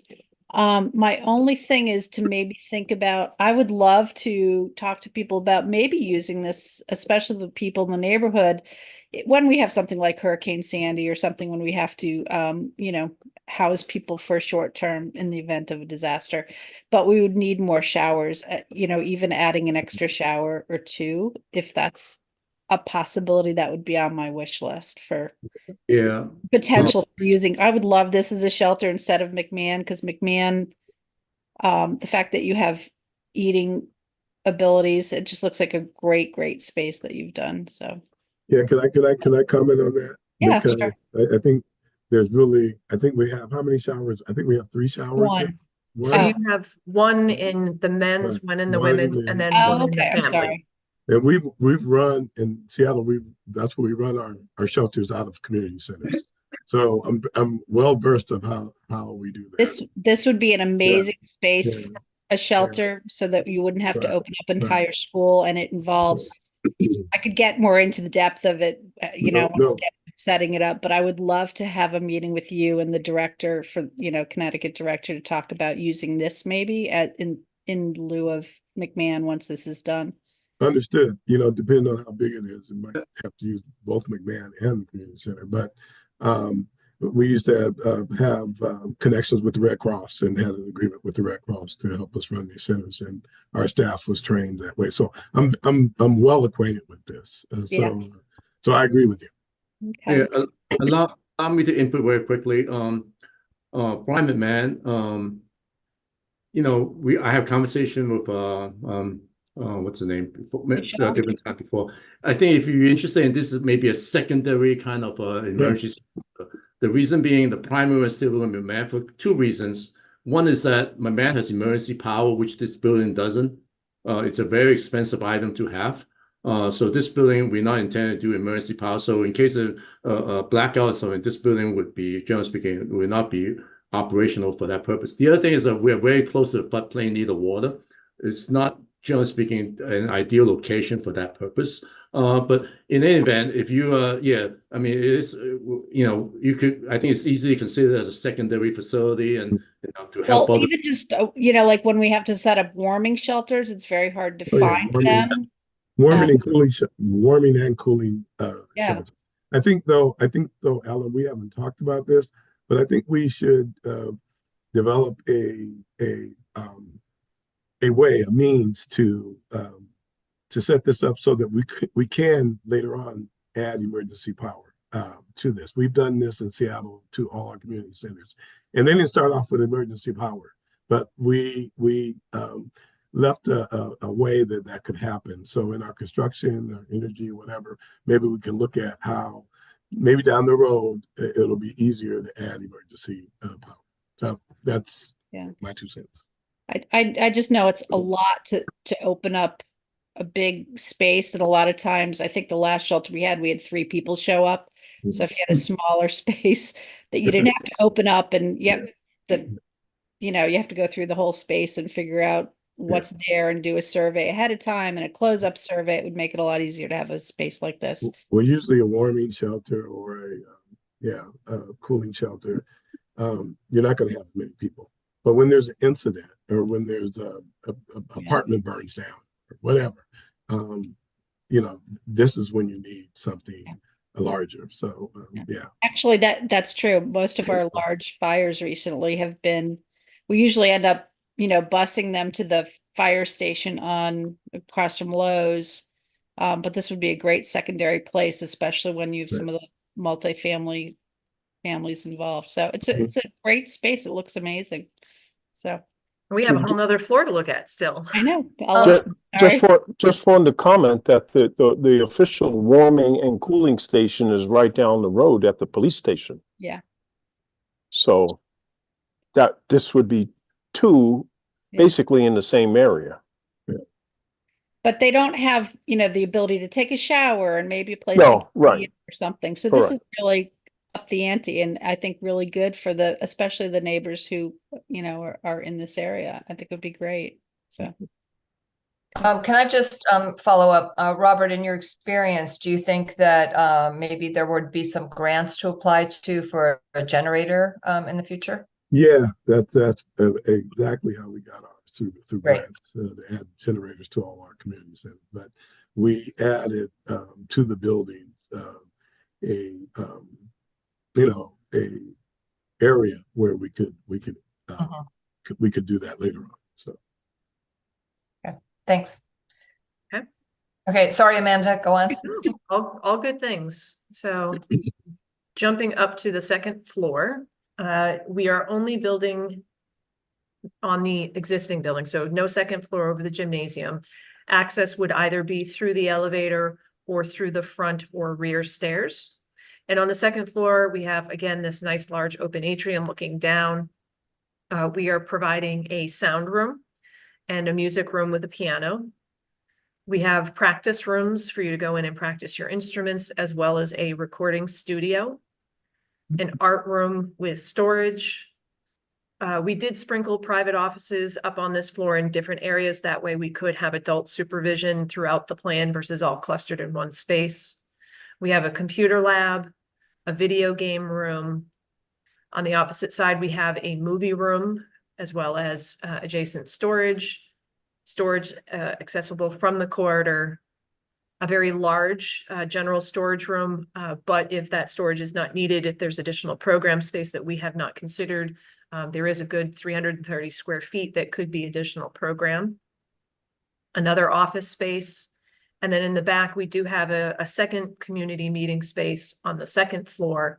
This one is adjacent to and connected to a teaching kitchen. So the main difference between the two is that while this could also serve as a warming kitchen for a function on the second level, you could then also teach classes in here and teach children how to cook. It also has an adjacent dry storage, and similar to the first floor, we are looking to upgrade and make accessible the bathrooms. That is the second floor. So I don't know if there's any questions on the second floor.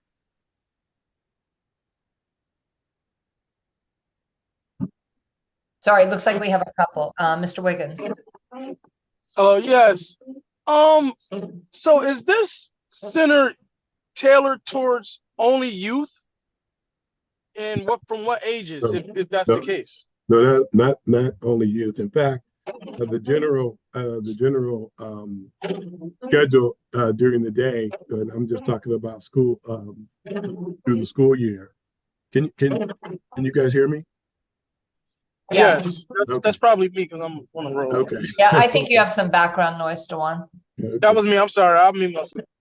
The general through the school year. I'm just going to address the school year since that's most of the time. From 9 o'clock until about 2:30 is family and adults and toddlers. So there'll be family programs, including toddler gym. In the gym, there'd be pickleball later on that late afternoon. Adult fitness. Adults can also dance classes. There'll be arts and crafts, life enrichment classes, and it's a time when families and adults, because youth are usually in school at this time. After 2:30, 3 o'clock, and we have some structured after school care We'll have some open gym time, and we'll have structured programs like STEM programs that will be now which would be provided by the Y STEM programs and also esports. There'd be structured classes on podcasting, music, recording, also computer lab for after school, tutoring, mentoring. So, and that would go on until it would close around 8:30, and we have different programs every day. And then on the weekends, we would have after 8 o'clock, we would have late night, which would be for the older kids, 14 on up, and be from 8:30 until 11:30. We would have to have a contract with the police department as they do usually in late night. So we can have a contracted police to work with the kids and be there. So that's so it's families and adults. And the weekends, it would be a lot of family programs as well. So no, it's not just for youth. And also the meeting rooms are there to schedule in nonprofits that don't have meeting spaces. Staff meetings can take place there. Different organizations could have retreats there. So in the morning areas before 3. It will serve as a rental. On Sundays, we're not gonna have any recreation programs. It's mostly a rental facility on Sundays. So that's kind of how we planned it so far. But there's a lot of flexibility in the programming. The programming will change from time to time, but that's the general core of the program. So is there any workforce development type of programs, trainings? We've been talking about this a lot in the community about different, workforce programs and we will have an advisory council that will be established, and they will be there to recommend the different programs in terms of some of the things you're talking about.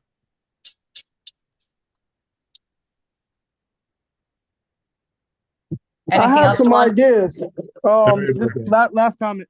I have some ideas, Rob, and I think we should. I reach out to you, and we can talk about some things because I think it's some room for different population to utilize this space as well.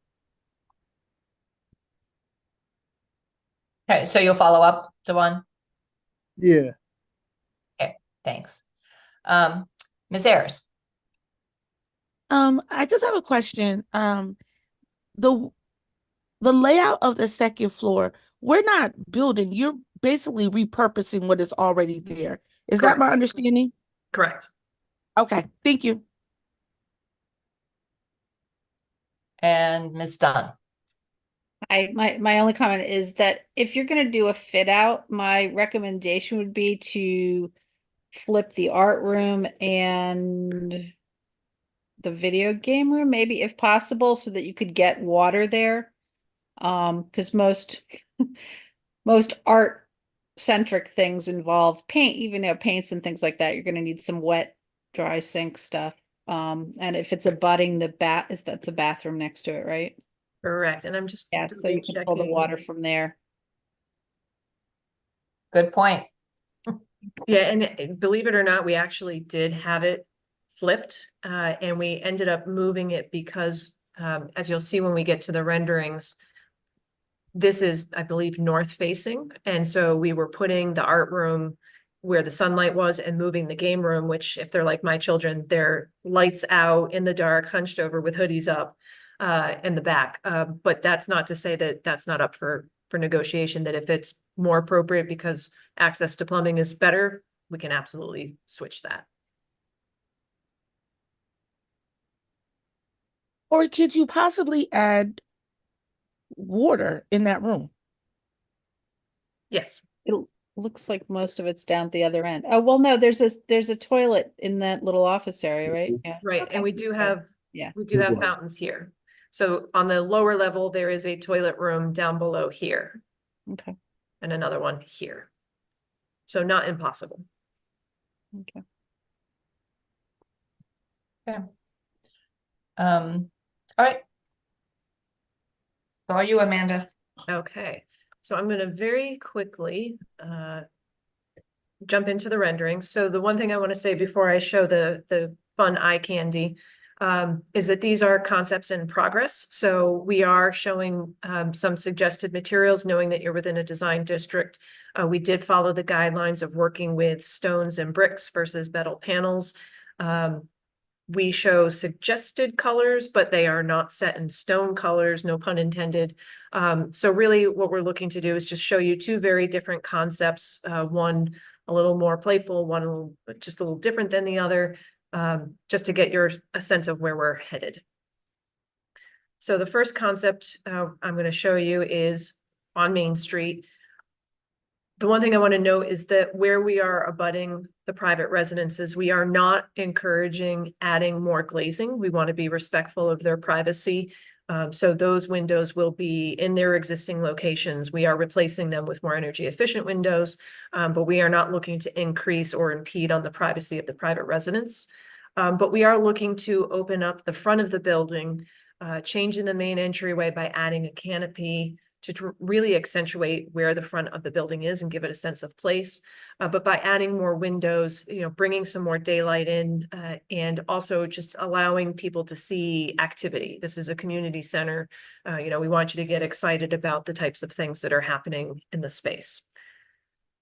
Coming around the corner, this is the existing drive aisle. Again, we are not looking to punch any more openings on the left side of the building. They are remaining as is, but more energy efficient windows. And as you come around the back, now you're starting to see sort of that close-up of the connector piece from the existing to the new. So this is the gymnasium lobby. We're starting to take a look at what the exterior bathrooms, again, we can have a little fun and add some color and show gender if we choose to.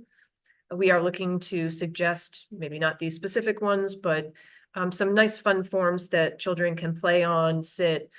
Maybe they're waiting for mom and dad to come and pick them up. It just gives them a little place to hang out. Just kind of pulling back and giving you the broad view of the building and that back parking.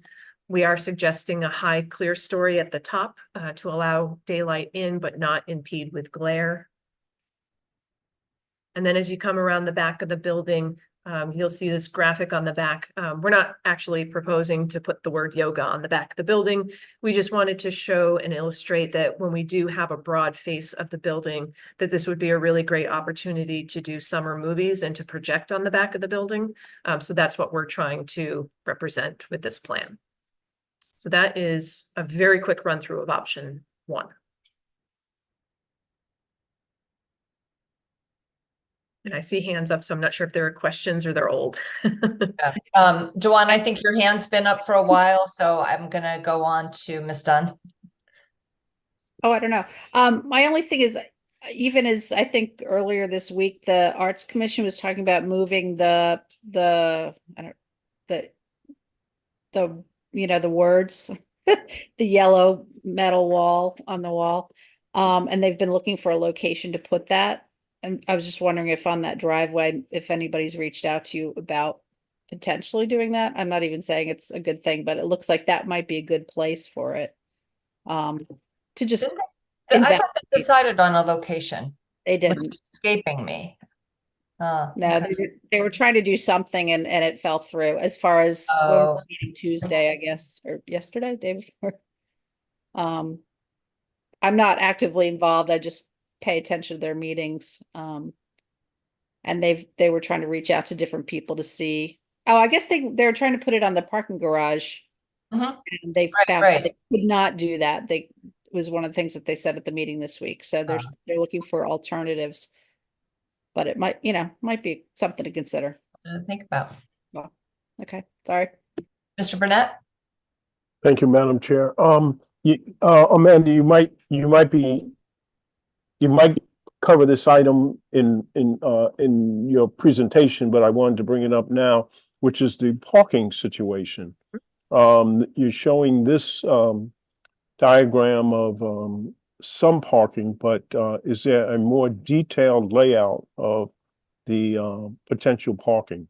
which I know is kind of limited in the back on the back side of the building. If I Yeah, can- generally speaking, we are not, in fact, we actually have lose some parking spaces. We're losing these parking spaces over here behind the building. It's, I guess the intent is to actually approach the neighbors to see whether we can work out some parking relationship with them, with the church.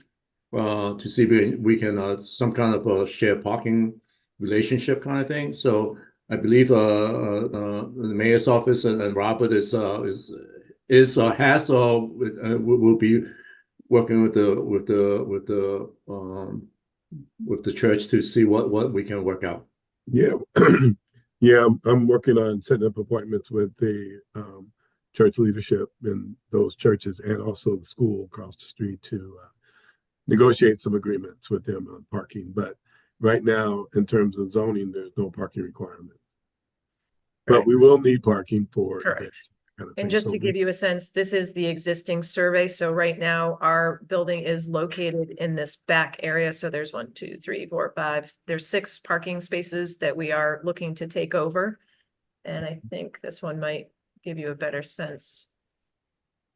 I apologize, my PDFs are a little slow. Nope, not that one.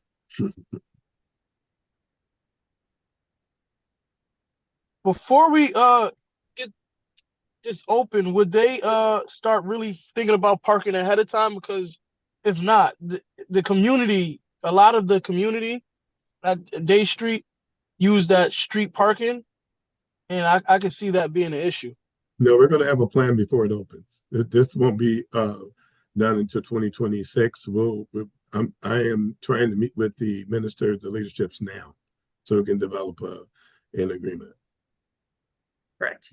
And so just quickly before I move on to the next rendering, you really now start to see where the proposed addition is. As I mentioned, there are playscapes to the north and south of it, and we are not touching those playscapes. We are just connecting to the existing walkways.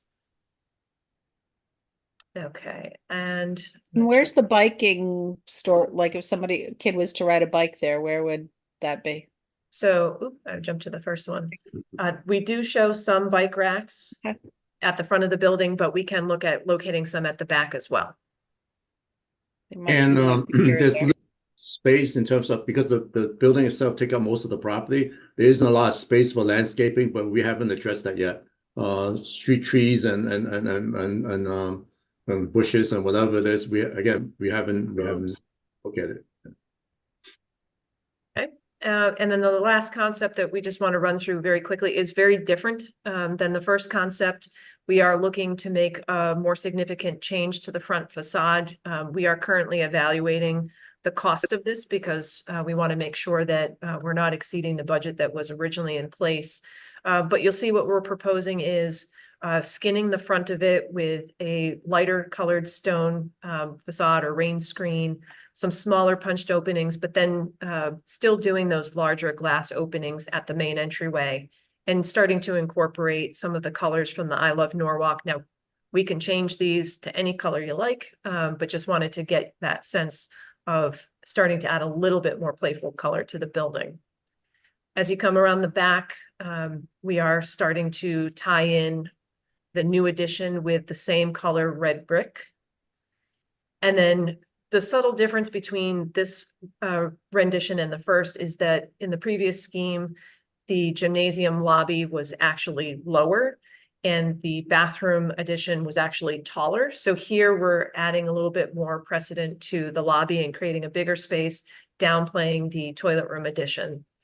And then we're also showing off the back, moving the doors of the gym off to the side versus the front, and then adding in a covered canopy. So this gives you just a little bit of weather coverage. If you have a game that gets out and it's raining, kids, again, can wait for mom or dad underneath that covered piece. And that's a real easy alternate item that if budget-wise it doesn't work out to put in the very beginning of the project, it is something that could very easily be added at a later date. And then as you come around the back, just a very subtle difference in the architecture, bringing the windows down lower and adding a clear story at the top, still looking to have that wall at the back for the projection for movie night. I think you may have just picked up very subtly that we're looking to tilt that wall a little bit, which we think would be a better viewing experience for the individuals in the park. And if I can zoom in very quickly, I know one of the concerns that we have with having glazing down that low is, again, distracting or glare on the users on the inside. So we are proposing to tint the glazing as well as add a graphic. So I don't know if you can really see it, but we would put a film on this that actually has the representation of trees or foliage so that when you're looking out towards the park, it would actually have a park-like look to it.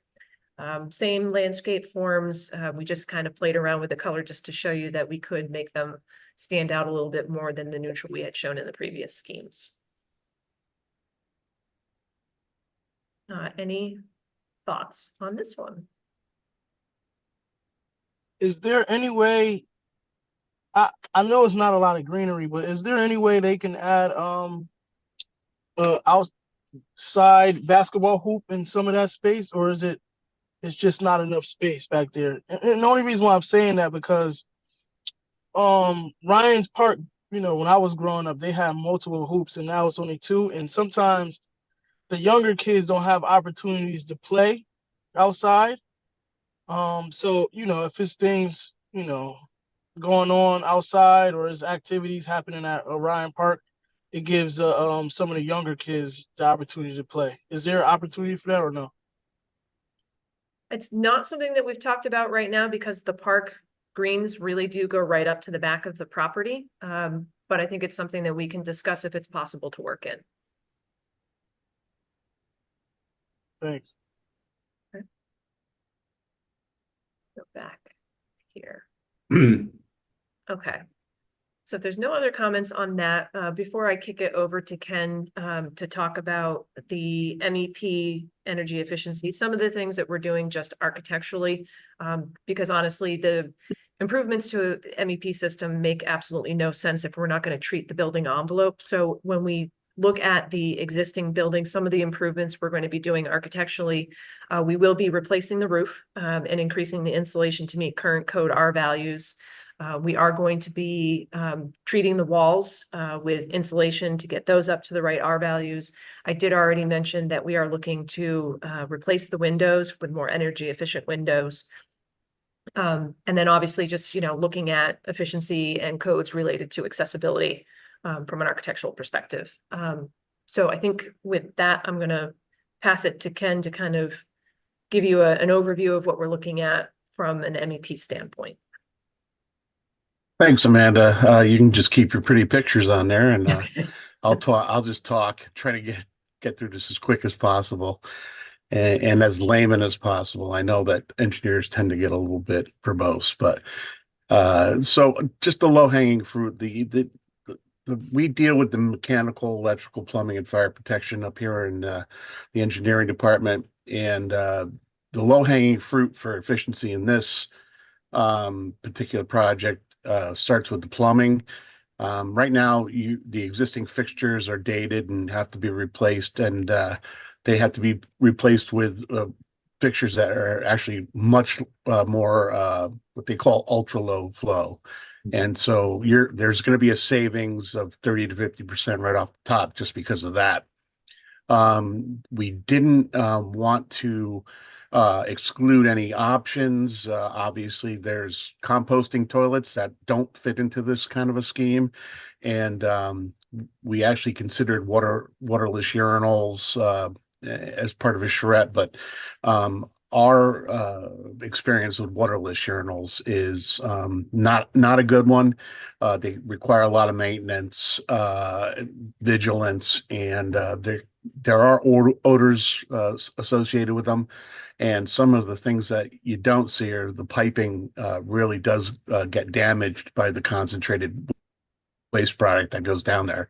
So we steer away from that if we can, and instead go to a pint flush type fixture, which a pint per flush is about as good as you can get and is still maintain good hygiene and maintainability.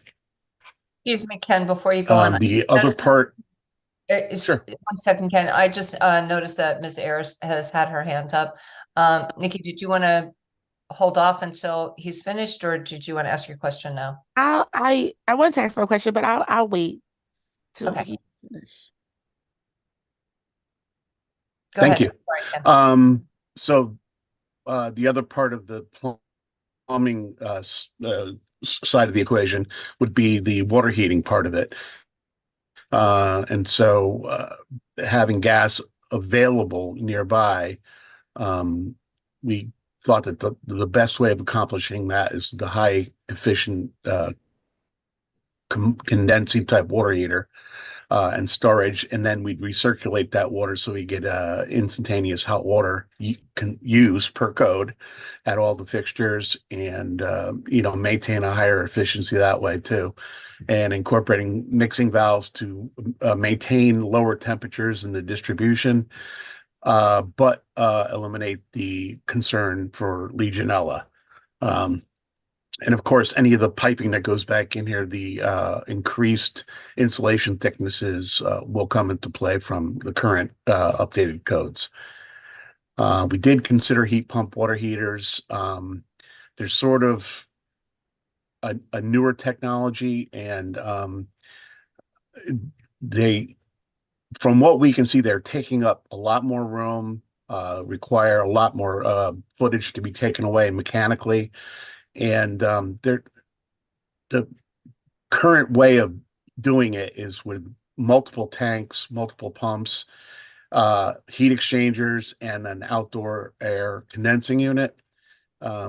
It gets really big and really expensive. They're probably about 2 to 3 times the cost of a standard water heating system. And then trying to maintain, it's a new type of refrigeration system. Namely, they use carbon dioxide as the refrigerant, which is great as far as the environment and the atmosphere is concerned, but it's not so good when you got to get a guy to fix it.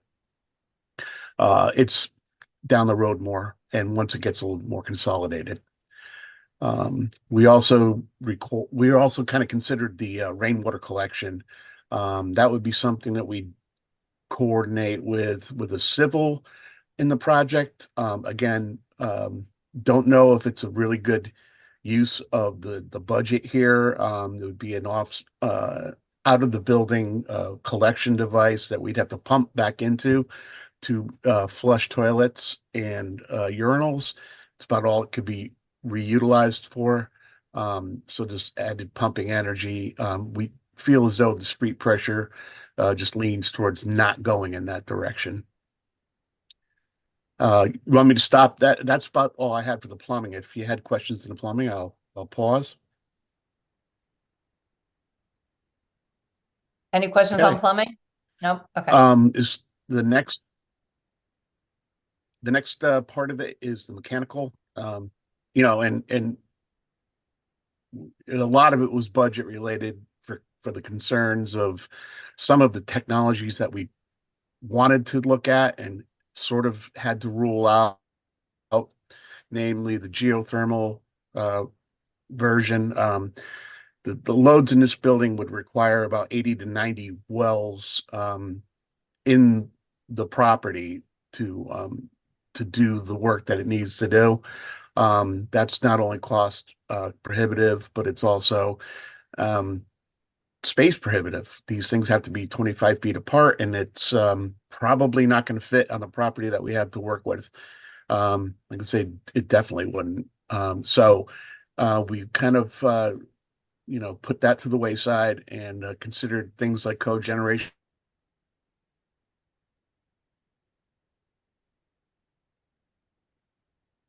I think he froze.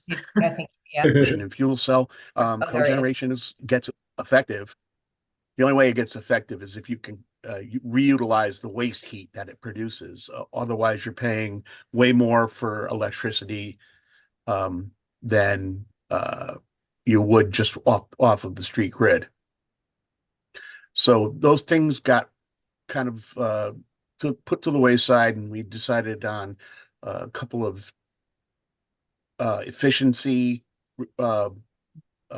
oriented schemes that one matches what we're kind of doing right now at the present. There's an existing rooftop system that is on the building.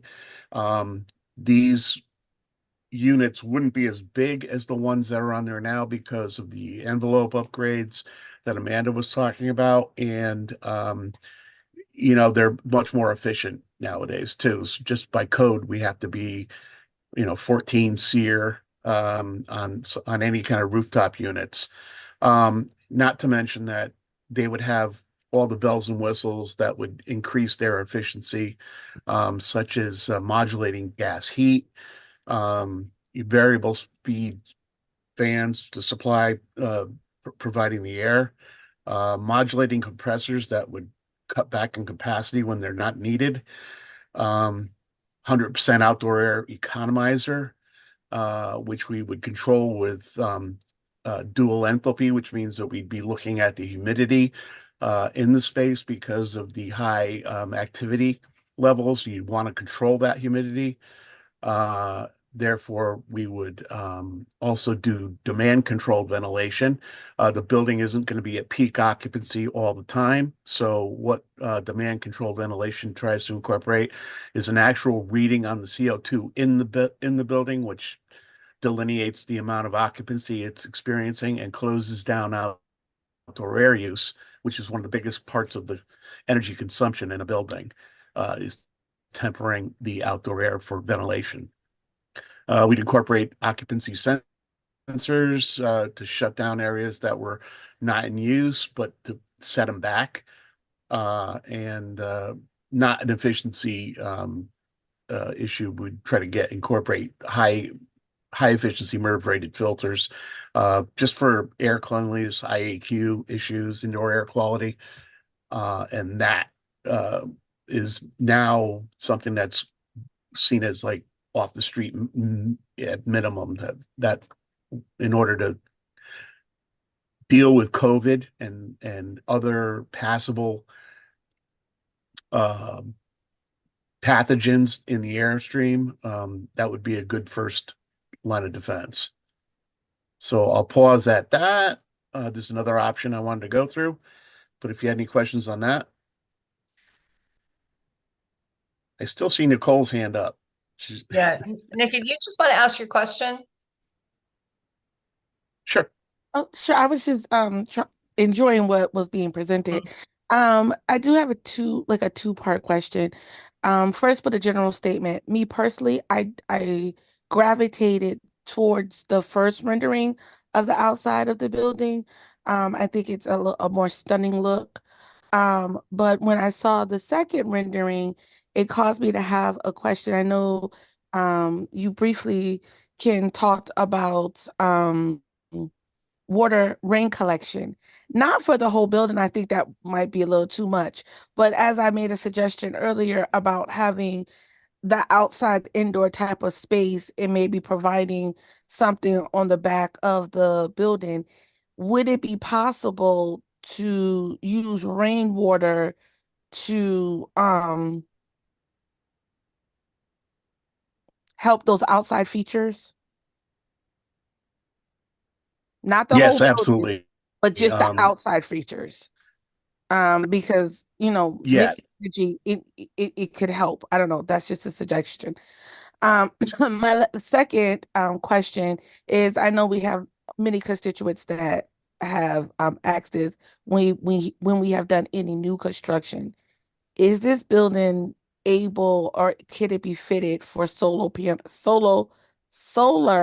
panels? And if so, what would that look like? Yeah, so we actually did have a structural engineer come on board to evaluate the existing roof structure, and they have said that the existing roof structure can support it. And then we also don't want to lose sight of the fact that we have a whole new gym roof that we're building that will be built so that it could support solar. Thank you. You're welcome. Great. Yeah, that I was going to hit that a little bit later, but that was great, Amanda. Thanks for providing that insight. Of course, the existing roof having all the outdoor or the rooftop air handlers would cut down from the amount of solar PV we could put up there for clearance and the actual size of the unit. So that's where option 2 comes in as a little bit better, I think, option for maximizing your solar PV input. And that would be for using ductless mini splits or VRF systems, as we are probably more commonly known to discuss. That is just a fan coil in a room with an individual thermostat and a rooftop unit that can run heat and cooling off of electricity, which kind of gets us towards the goal of electrification and getting away from fossil fuels. It's not that much more of an expensive type of unit, and it would probably be the easier of the ones to maintain as well. So we would incorporate what we call as a dedicated outdoor air system to bring in the fresh air, which only runs while the building's occupied, and it would run in a very efficient manner with air-to-air energy recovery from the waste exhaust stream and hot gas reheat for dehumidification. That way you're dealing with all of your external input into the building, the outdoor air ventilation. You're treating that and have no way of going overboard on the humidification inside the building. Again, high efficiency filters, and the list goes on. These can do quite a bit of the cooling down to minus 13 degrees, and that's not something that Connecticut sees. So we're in good shape as far as the ability to heat in the winter. The gymnasium, we only kind of proposed one typical scenario for those, and that would be single zone VAV rooftop units, one on each side. There's going to be a dividing wall down the middle potentially. And if that's happening, then, we'd have one on each side of that wall. Again, that would be something that uses all the bells and whistles on the rooftop units, the economizer, the CO2 cutback. And so it'd be operating quite a bit more efficiently than any older versions that you might have seen. And then the last most important thing mechanically is that the building will be served by a control system. It needs to be at this level of complexity, and in order to maintain the efficiency of all the systems involved, and to provide you other things like alarms and just trending, and you can take it beyond and actually compile all that data for other reasons, just to prove like a lead or something to that effect. But that's the mechanical side of it. Hopefully,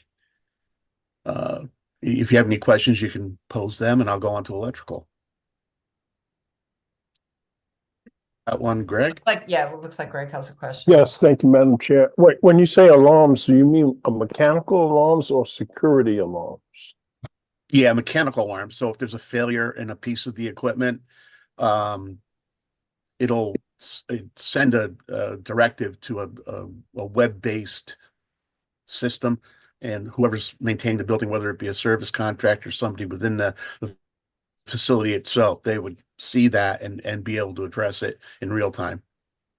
Okay. Do you plan to touch on security aspects of the building? Security alarms? We're looking at sustainability at this point, and there's really nothing that we could do sustainability wise. The security system is just a consumer of whatever electricity, and Yeah, and security is really going to be addressed in the next phase, where we're going to start talking about, is it key card access, security alarms, that sort of thing. Okay, no problem. And my final question is, it kind of sounds like a lot of mechanical behind the wall changes for this building, from piping and et cetera, electricity. Is there anything from the existing structure that will be actually utilized other than the four walls and the outside shell? Not No, really. there isn't an opportunity for that. Just by meeting the code, the equipment that's there is past its useful life expectancy and has to be replaced. And by doing that, we have to meet the current codes. Okay. I'll make a couple of notes. I think, you know, traditionally we always talk about, you know, meeting codes kind of thing, and we can do better. Today's scope has changed so much that the code is much more energy efficient than traditionally, and the margin of in excess of the code is very minimal. So even when I talk incentive money, traditionally there's more incentive money, but because the codes are up to the standard that it's very energy efficient, it doesn't allow a lot of opportunity. I think that I think Ken can go on about electrical, but at the same time, I believe that we do have a written up report that you guys prepared from the engineering team, and I can forward to the member committee so that you can actually read up on some of this stuff. A couple of things is that we are, based on all the information we have, we are going to look at a PV photovoltaic system for the building. There are financial challenges because, you know, typically on other part of the city, when we do a solar system, we get Eversource incentive money to put in the project to work on it. We usually do a lease system, which is a power purchase agreement with a solar developer. But with South Norwalk, because the rates are lower, it's a different financial performer that we need to look at. So similarly, we're doing that for South North School, and SNU is actually in the process of a RFP out for solar developer to give them a financial proposal to see how they work in South Norwalk School. So we are working on it, and we will look at this, and those information, when we start looking at the solar component of this project, will be submitted to this committee for consideration. So you will be fully aware and be a part of the discussion and decision of how much, how little we're going to do for this building. There's one of the things that I think Ken was talking about, you know, electrifying building. There's been a lot of discussion about using more electric versus gas. I think he was beginning to talk about it a little bit. I just want to ask a question of Ken. Is this building, the way it's set up, it will have heat pumps and stuff? Is that what a part of the system, mechanical system? And also, in general speaking, is it like 60-80% of the building mechanical system is going to be electric? And how is that proportion working out? How much is gas and how much is electricity is used for the mechanical system? Yeah, we can go 100% electrical on any of this. It's all going to come down to budget.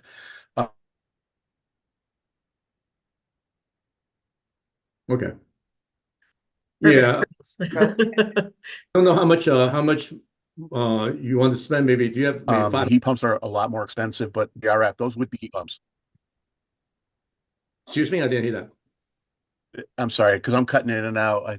It says my internet connection is unstable. I apologize. But yeah, it would be heat pumps in the option 2.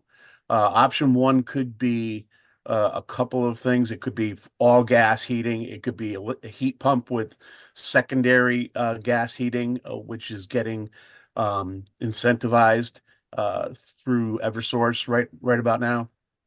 And the other way is to do it is to just have 100% heat pump. And I'm not so sold on that, because there are days that we're going to need to run some heat, especially if you're trying to use this as a warming station.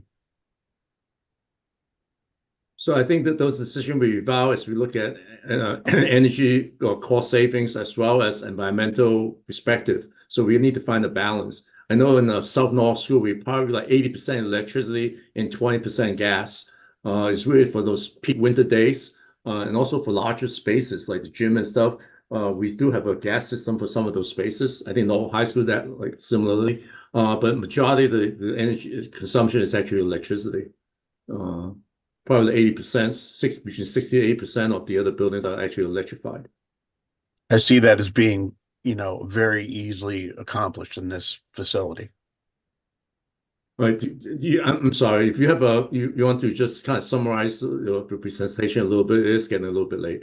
Yeah, I was just gonna say if we could, move this along because we still have several items to discuss and it's really quite late, so. And that's Right. basically done. All right. Very good. Anyone have any, final questions? Again, this is a work in progress, as Amanda had stated, these are some concepts that, we're looking at and providing the feedback, is really great at this time so that they'll have that feedback to work with. And just a side note, on 2 days ago on Monday, we actually presented a similar presentation to, except the energy side, presented to the District B at their monthly meeting on Monday. Yeah, that was a good meeting. Thank you.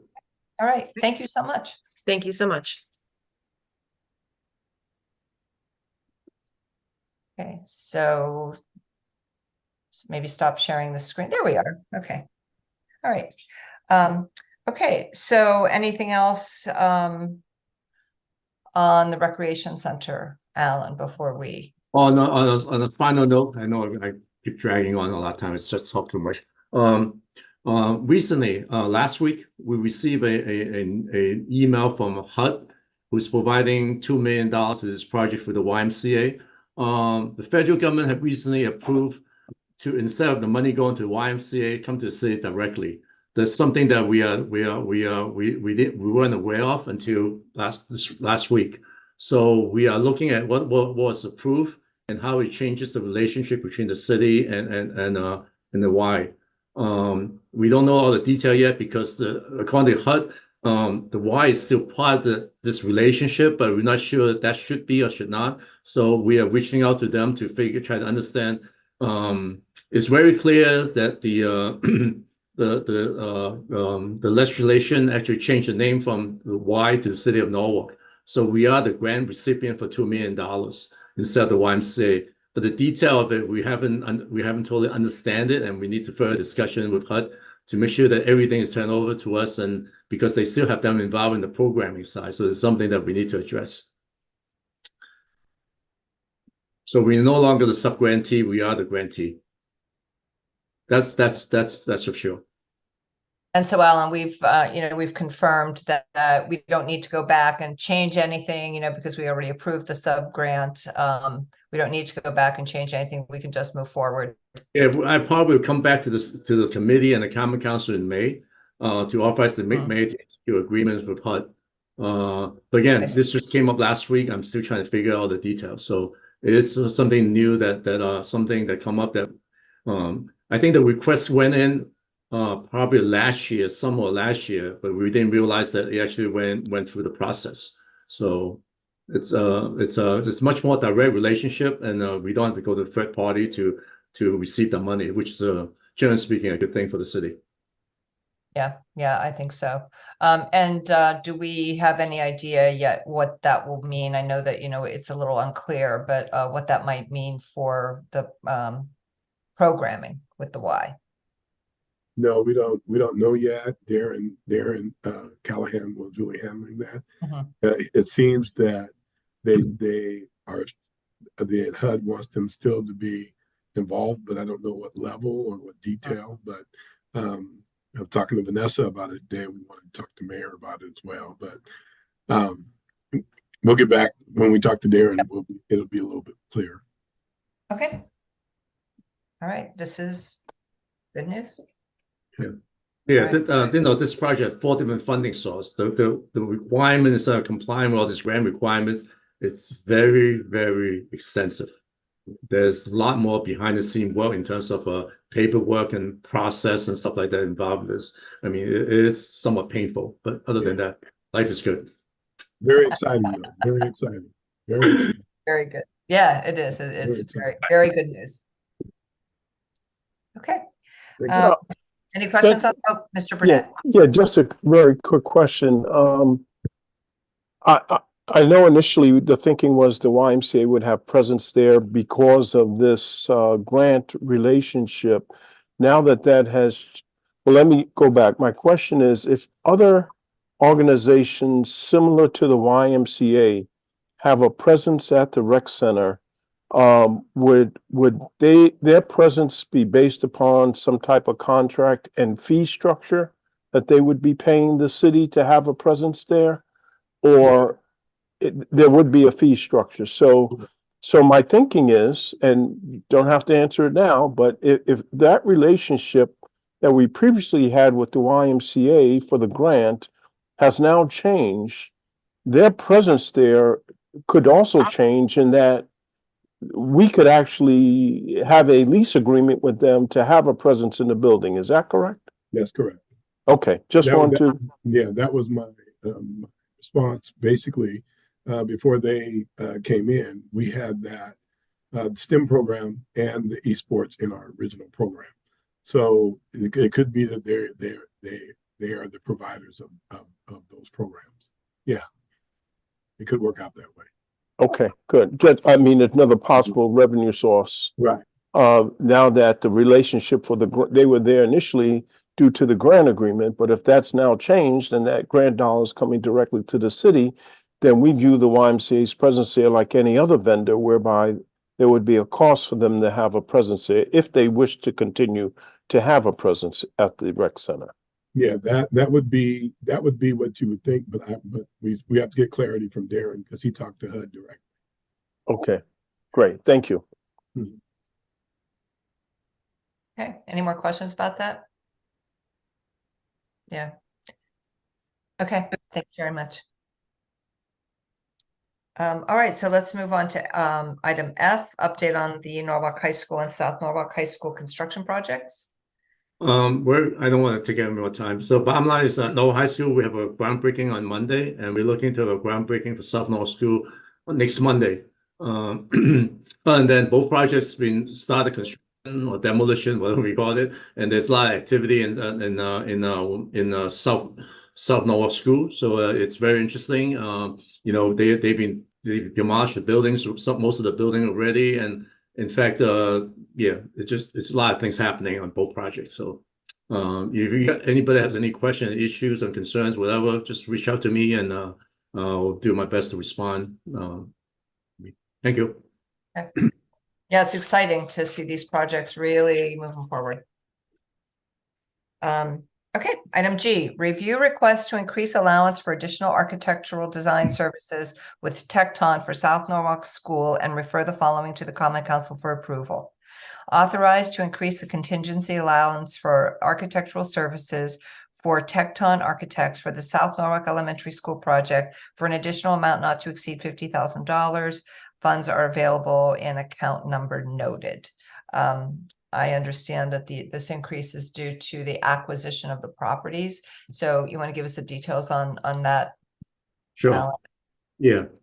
Madam Chair, we need a motion on that first. Oh, thank you. Will someone, I'll take your motion, Mr. Burnett. Thank you. Thank you. Thank you.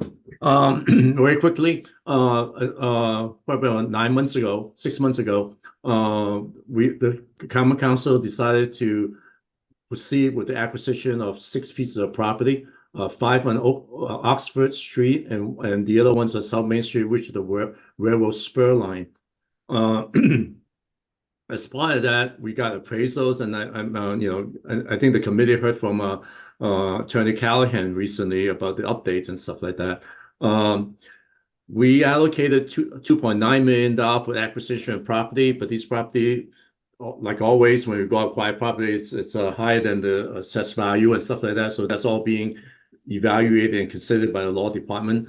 But when we requested the money for land acquisition, two other things we did not include in it. It's for a smaller amount. We talked about it last month. It's a relocation of residents and businesses. I think we approved like $70,000 last month or something like that on the side. And also the development costs and design costs for the additional property, because there's no, again, we didn't allocate that cost at all. So we have gotten a proposal from Tecton, who's the architect for the project, and they gave us a proposal for about $80,000 to the design for the rest of the project. And we went through it with them. We negotiated with them. We thought that was a good number. I think it's actually it turns out a little less than $80,000. But anyway, so when we approved the architectural contract with TechCon, we actually approved a contingency amount of $100,000. So by my intention to proceed with a change order with them to include the design costs for the additional property, we pretty much used up all the contingency. So in order to recover some of the in order to provide some space in case another item comes up, I'm requesting a $50,000 additional to be set aside for as allowance in case other item comes up, so I don't have to come, so that I don't have to come back for another $10,000, $5,000, or $10,000, whatever it may be in the future. So it is really just a cushion, additional contingency that I needed. But again, the current contingencies cover the additional design services, but I just want to have something on the side just in case I need additional money to do other changes. And if it's not needed, it will go back to. Yeah, and you will typically these things you don't hear from us. I mean, I know we had a long discussion about the other item to be short, but there's probably like 10 items that extra money that we never come back because we don't come back and tell the council or committee that, geez, we got $20,000 left on this contingency or 10, whatever. It just doesn't talk. We don't talk about it. But you only see the ones that we go over. So generally speaking, I would say 1 out of 20 items we actually have go over. So again, you probably see, for every one that we come back for, there's 19 of them that you don't see. So. Okay, questions?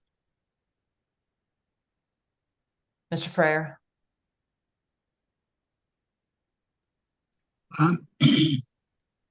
So do you keep a running track of all those that you're running under right now, all those projects that we're running under? Yes. How much do you have off the top of your head, how much that represents? When the money that we used to cover the acquisition of the property of $2.9 million, it came from Jefferson School. Right. That went through the whole BET process, went to Common Council.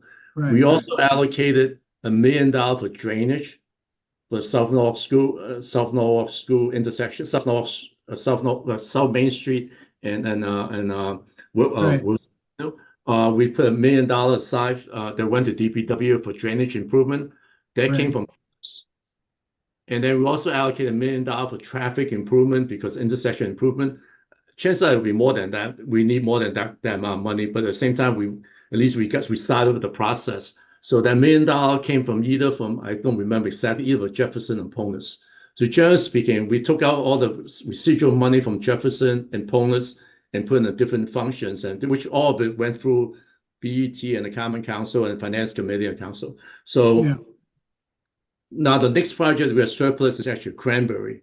We're looking about $1 million left in that project, but we haven't closed the project yet. So at some point, we will have a surplus from that project. How much though? I mean, so my point is that all of these various projects, I think you've got a good reputation for always coming in on the budget. And as a result of that, you then are able to fund all these other little things that pop up. That's 3 of these, 4 of those, and 2 of these. But do you have a running total of how much I want to choose my words correctly here. How much surplus there may be available? So if you don't use it this year, it either drops back to the fund balance, or it can be voted on to be used for next year. It's not, capital budget is not annually based, right? So once we fund the Right. budget, you can potentially stay in the account for the next 3 years, I think. But I think we come down to being very honest about this. I mean, very, very transparent about this. I think there's a very good relationship between me and the finance department and the board of directors and the Common Council that, you know what, we are doing everything we can to manage this budget. And the money sits in those accounts, even though a year or 2 years after, because we got auditing. state auditing a school construction project takes about 3 to 5 years at least. So it's nice to leave some money in those accounts just in case the auditing comes in and we don't get what we're supposed to. So there's that concern. So traditionally, with the understanding of the finance, with the chief financial officer, we always look at those numbers, and they understood that we may need this money because the auditing comes in and we short money kind of thing. So we always try to protect those numbers. And with recently, Polis and Jefferson, we are pretty channel that money for other things. And again, all of this it's just my suggestion to the council and the board estimate how we can fund the other thing. But ultimately, it's not my decision. It's really the council's decision. So you are fully aware of how this money is spent. The money is not a secret where they are. It's finance department knows about it, and it is very clear. So right now, I don't have any more major projects except Cranberry that's near completion. So again, Cranberry potential is about $1 million left. But did we bond that money or did we not bond it? It's not bonded. No. Okay. So then No. it's in the capital budget, but is it in the encumbered line or is it unencumbered? We finance very, very committed. And again, based on our previous ongoing relationship, because my department, building management, is really the biggest expenditure of capital budget funds. These are $200 million construction for Noah High School, 70 million. I'm the biggest spender for kind of thing. You're the kingpin, I know. So I'm asked frequently and I think quarterly, and especially a project like South Noah School and Noah High School, to provide cash flow projection to the finance department. And it's very essential to them to know what my numbers are, what I project to be expended, so that they can bond accordingly. Because they cannot over bond, because then there's an IRA requirements that if they bond something, they have to use it within, I think it's 2 years. But managing the city's ability to bond and when to bond is very important to the finance department as well as myself. So there are regular conversation between me and Henry about this stuff. And then one of the questions come up recently, I think it's this month actually, by the board estimate, is that Noah High School is a big challenge. And it's a very complicated cash flow issues because traditionally the city get reimbursement 30%, and new construction 22%. So when the reimbursement of the state takes a little longer, it doesn't affect us as much. We can carry the cost. But when Noah High School is 80%, it's a very different relationship between the city and the state. When we spend money, we need to get it back as soon as possible, because otherwise we can't carry the project. We funded $50 million or $56 million altogether for Noah High School, but we cannot carry the project. We really need to be a very efficient way of getting reimbursement from the state so we can keep replenishing our account. At the end of the day, the state is going to hold back 5% of their reimbursement, which we have to carry for another 5 years or so. So there is a potential there. We may need to buy additional money just to maintain that because the state is not reimbursing us right away. So there are a lot of conversation to have. I scheduled a meeting with the new chief financial officer, Jared, for next week, because it is a financial impact to the city that we need to address. It's not a simple thing. It's a very complicated cash flow and bond limits and everything else in between. So we are fully aware of these difficulty the city faces on these major projects. It's more a problem because not a problem, more of a financial evaluation and consideration, because we are getting 60 and 80% reimbursement. Say at 20%, we are carrying the project, but for 80% reimbursed, 60% reimbursed, we're not carrying it. We need the state money to carry the project. But meanwhile, we have to cash flow wise, we need to support that process. Be in position. The issue here though is that if you've got 5% retainage on the reimbursements, so we're not getting 100% back, And if that starts to accumulate as we go further into the project, then the limit on how much we can borrow starts to be impactful. And the other thing is that we got rating services out there that are looking at what our borrowing or what our credit rating is going to be. And they see us getting very close to that threshold where, you know, we're going to owe more than we can generate in cash and tax the citizenry, then we could be in trouble. And our credit rating could drop. So we have to be very, very careful about what our cash flow is going to be vis-a-vis how much we're going to borrow and how much we're going to get back. Yeah, and you know, I previous conversation with Henry regarding Noah High School, we budgeted a little more than $56 million so far, but we're thinking that based on our conversation, he think that we probably buy instead of 50, probably $70 million. So there's something that we need to really understand what the financial impacts are. It's a very complicated evaluation, but you know, other community does this somehow. So we need to know how other community, especially like, you know, the community like 80% is the Hartford and Bridgeport and Waterbury kind of thing. And there's a way that they handle this, you know, debt service kind of thing, you know, of funding the project money kind of. So we need to learn more, and we are reaching out to figure out how other community does it, because this is very unusual to us. We are so used to 20% reimbursement. When you get 60% and 80%, it's a different kind of a financial challenge that we have, you know. Yeah, but the numbers are bigger too. I mean, it's $280 million as opposed to, you know, $50 million or something like that. So, you know, the problem, it may seem like we're getting so much more back, but we're also spending or laying out a lot more than we've ever laid out before. And that has a real big impact on what our debt service is versus, and also the result of what our credit rating could possibly be. Right. And again, I fully understand all these issues. I'm not a financial person, but I do understand these challenges. I have another challenge is that I'm also looking at the 25-year plan about future school construction. That's not even on the board yet. We're looking at 6 different schools and potential new construction for all of them. When can we do those projects and all that? It's very complicated to evaluate, you know, because as soon as we pay the 300 some odd million for the 2 schools that you're building now. So can we anyway, can we and like with the new move a along? little bit, but Let's move along. Are there any more Yeah. specific questions about this this item?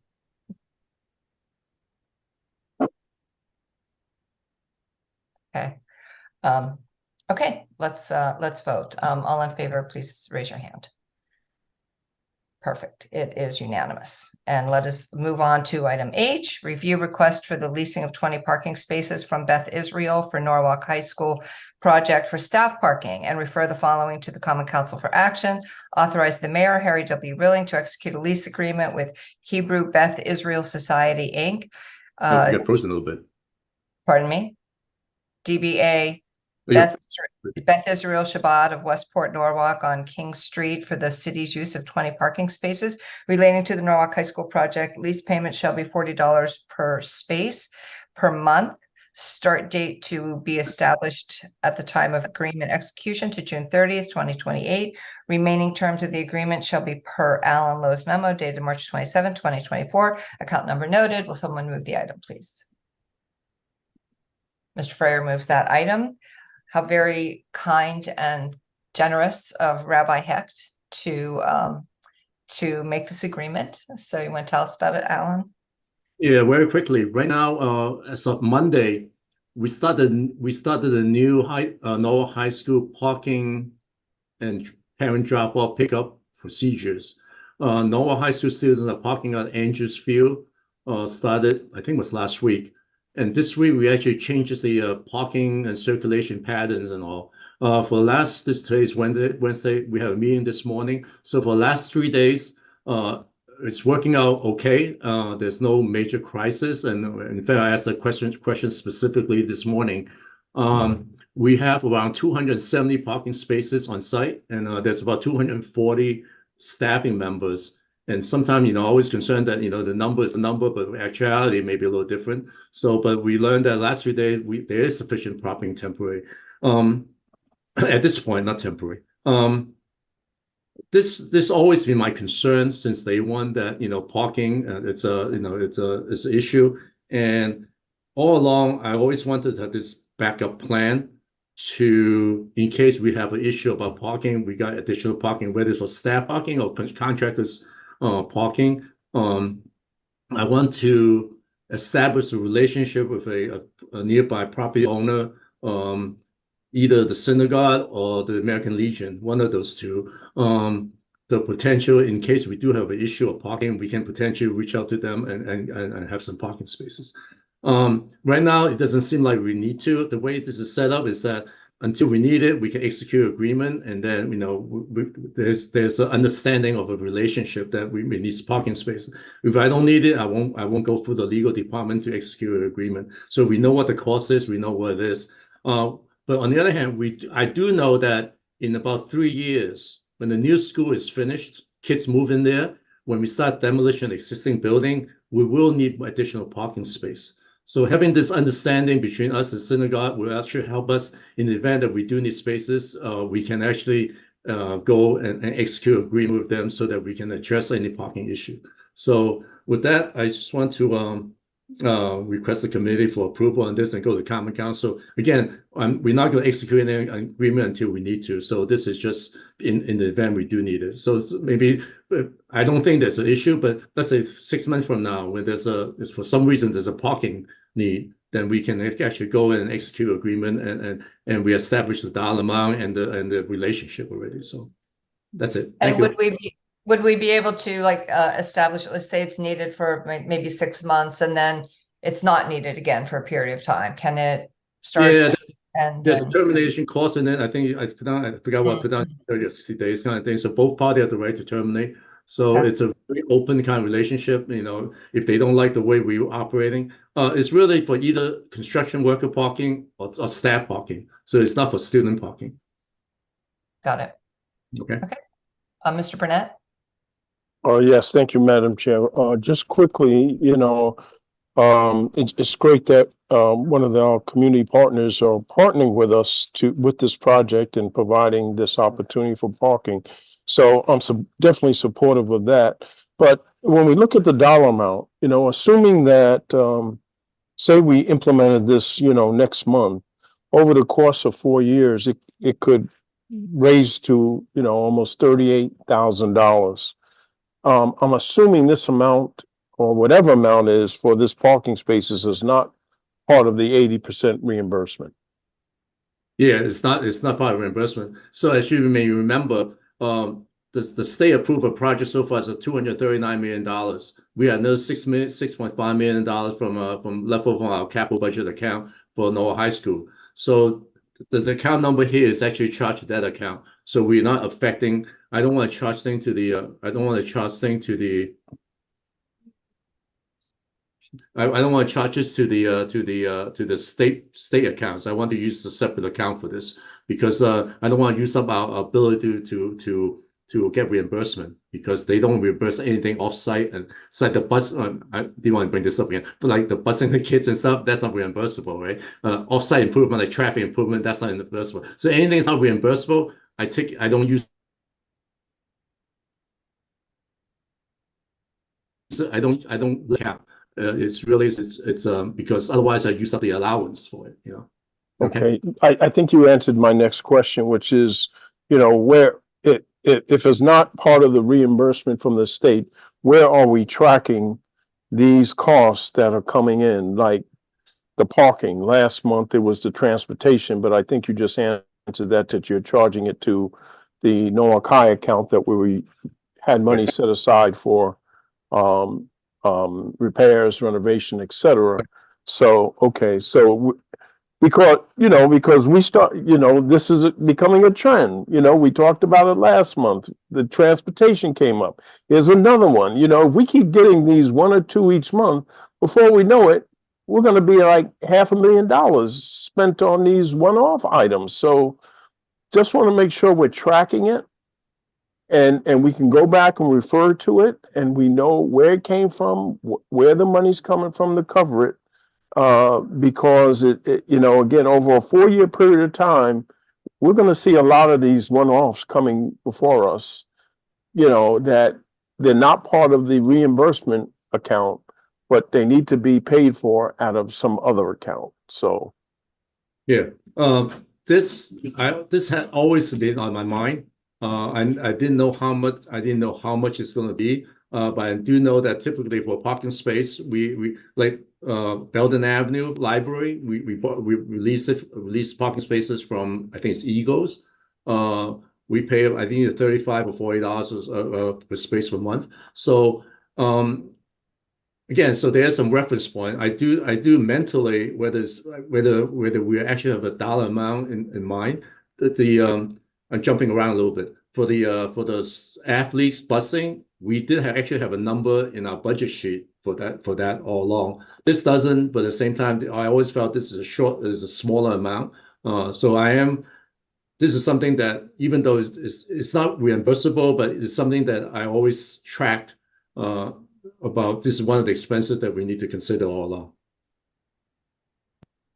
And that's the reason why the way it's structured is that if I don't need it right away, I'm not executing an agreement with them. So so that instead of a 4 or 5 year contract, we get down to 3-year contract. So we save some money, but at the same time, it's a relationship I want to establish upfront, so that in case we need it, it wouldn't be like we in a panic situation to deal with some special situations. Okay, thank you. Yeah, I appreciate your forethought on that. Really do. Any other questions or comments? Alrighty, seeing none, all in favor, please raise your hand. Okay, that's opposed. I need to Oh, you abstain. need, yeah, okay. All right, so that passes with 4 votes and 1 abstention. And all for the final motion. Madam Chair, just one very, very quick item. I know it's extremely late, but really didn't have nowhere else to bring this item. And I'm glad to see Bill Hodel is still on the call, but this is related to the ADA access to the school parking lots, directly from the school parking lots to the gym entrances. You know, last month, Bill reported that the issue that we had at West Rocks has been resolved. There was a long-standing issue that when voters came to West Rocks to vote, there was no clear access from the parking lot to the gym door entrance because there was no egress for them. That has been resolved. DPW has worked with the Board of Education, and they've changed the structure so that there is an egress, so there's clear access, ADA access from the parking lot to the gym entrance door. However, there are other schools that still have ADA access issues from the parking lot directly to the gym door. For example, an issue came up this week at Rowayton School, whereby there's no clear access, so therefore voters had to walk through the school during the school day to get to the voting area in the gym. So I'm bringing this up now because, again, I'm not clear where else to bring it forward, but I think we need to do an overall review of all the schools that have voting. And do we have clear ADA access, egress access from the parking lot to the gym door to allow voters to go from the parking lot directly into the gym? And if we have whatever schools that are not fit up for that access, put a plan in place to see how we can correct that and make it happen.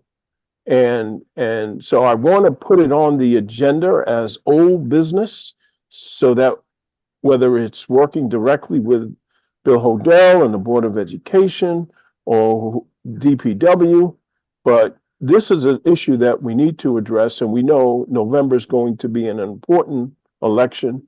So if we can start looking at this situation now, putting a plan in place to correct these issues, because we know they can be corrected. We corrected the situation at West Rocks. So let's see, where do we have an issue and what is needed to correct the egress access? So I'm bringing that forward to this committee as an open item that we keep on our agenda and track as we hopefully get some progress. Bill, do you have any comments or updates or We can certainly do that. Nothing strikes me. I do know that at Rowayton, we had a lot of pushback today.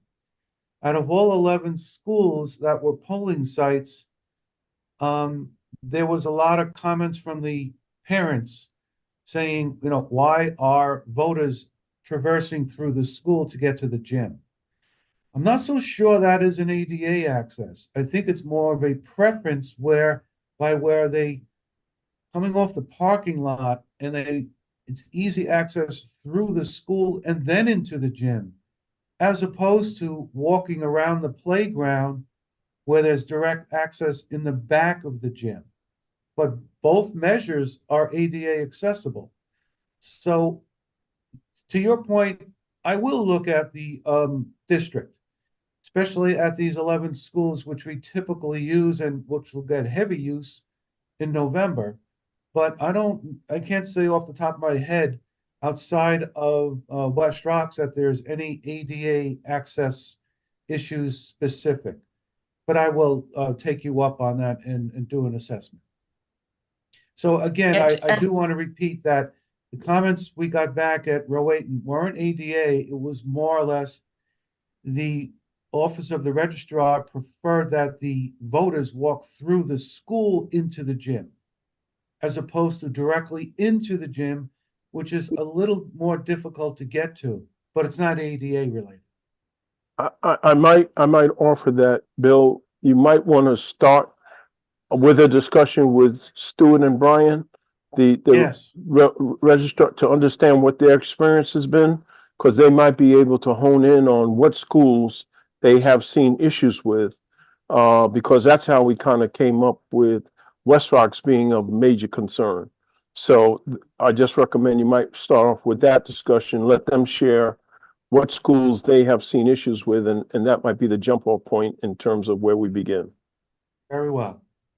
Yeah, I just want to add, I mean, there's two separate issues, you know, one is the ADA issue, but, you know, I know, you know, my experience voting at West Rocks the other day was, you know, I was directed to walk out into the hall and I'm like, there's kids in the building. I don't really think that's a good idea. So I do think it's important that you follow up with the Registrar of Voters about that, because I don't think parents feel particularly good about that. Right, and that should be the case there because there is direct access to the. Plenty of room. Yep. Yes. Plenty of room with the way it could be set up differently, you know, and there's plenty of room there. Mr. Freyer. And I just wanted to say that I just think that's poor. It was just poor planning at Rowayton. It's clearly not an ADA issue, but I think it's a worthwhile exercise to go through, look at the other schools and see what we have. But the other thing I just wanted to bring up is I wanted to move to adjourn. I think we're all ready. Okay. Okay. All right. All in favor. Thank you so much, everyone. Get a good night's sleep. Okay. Good night.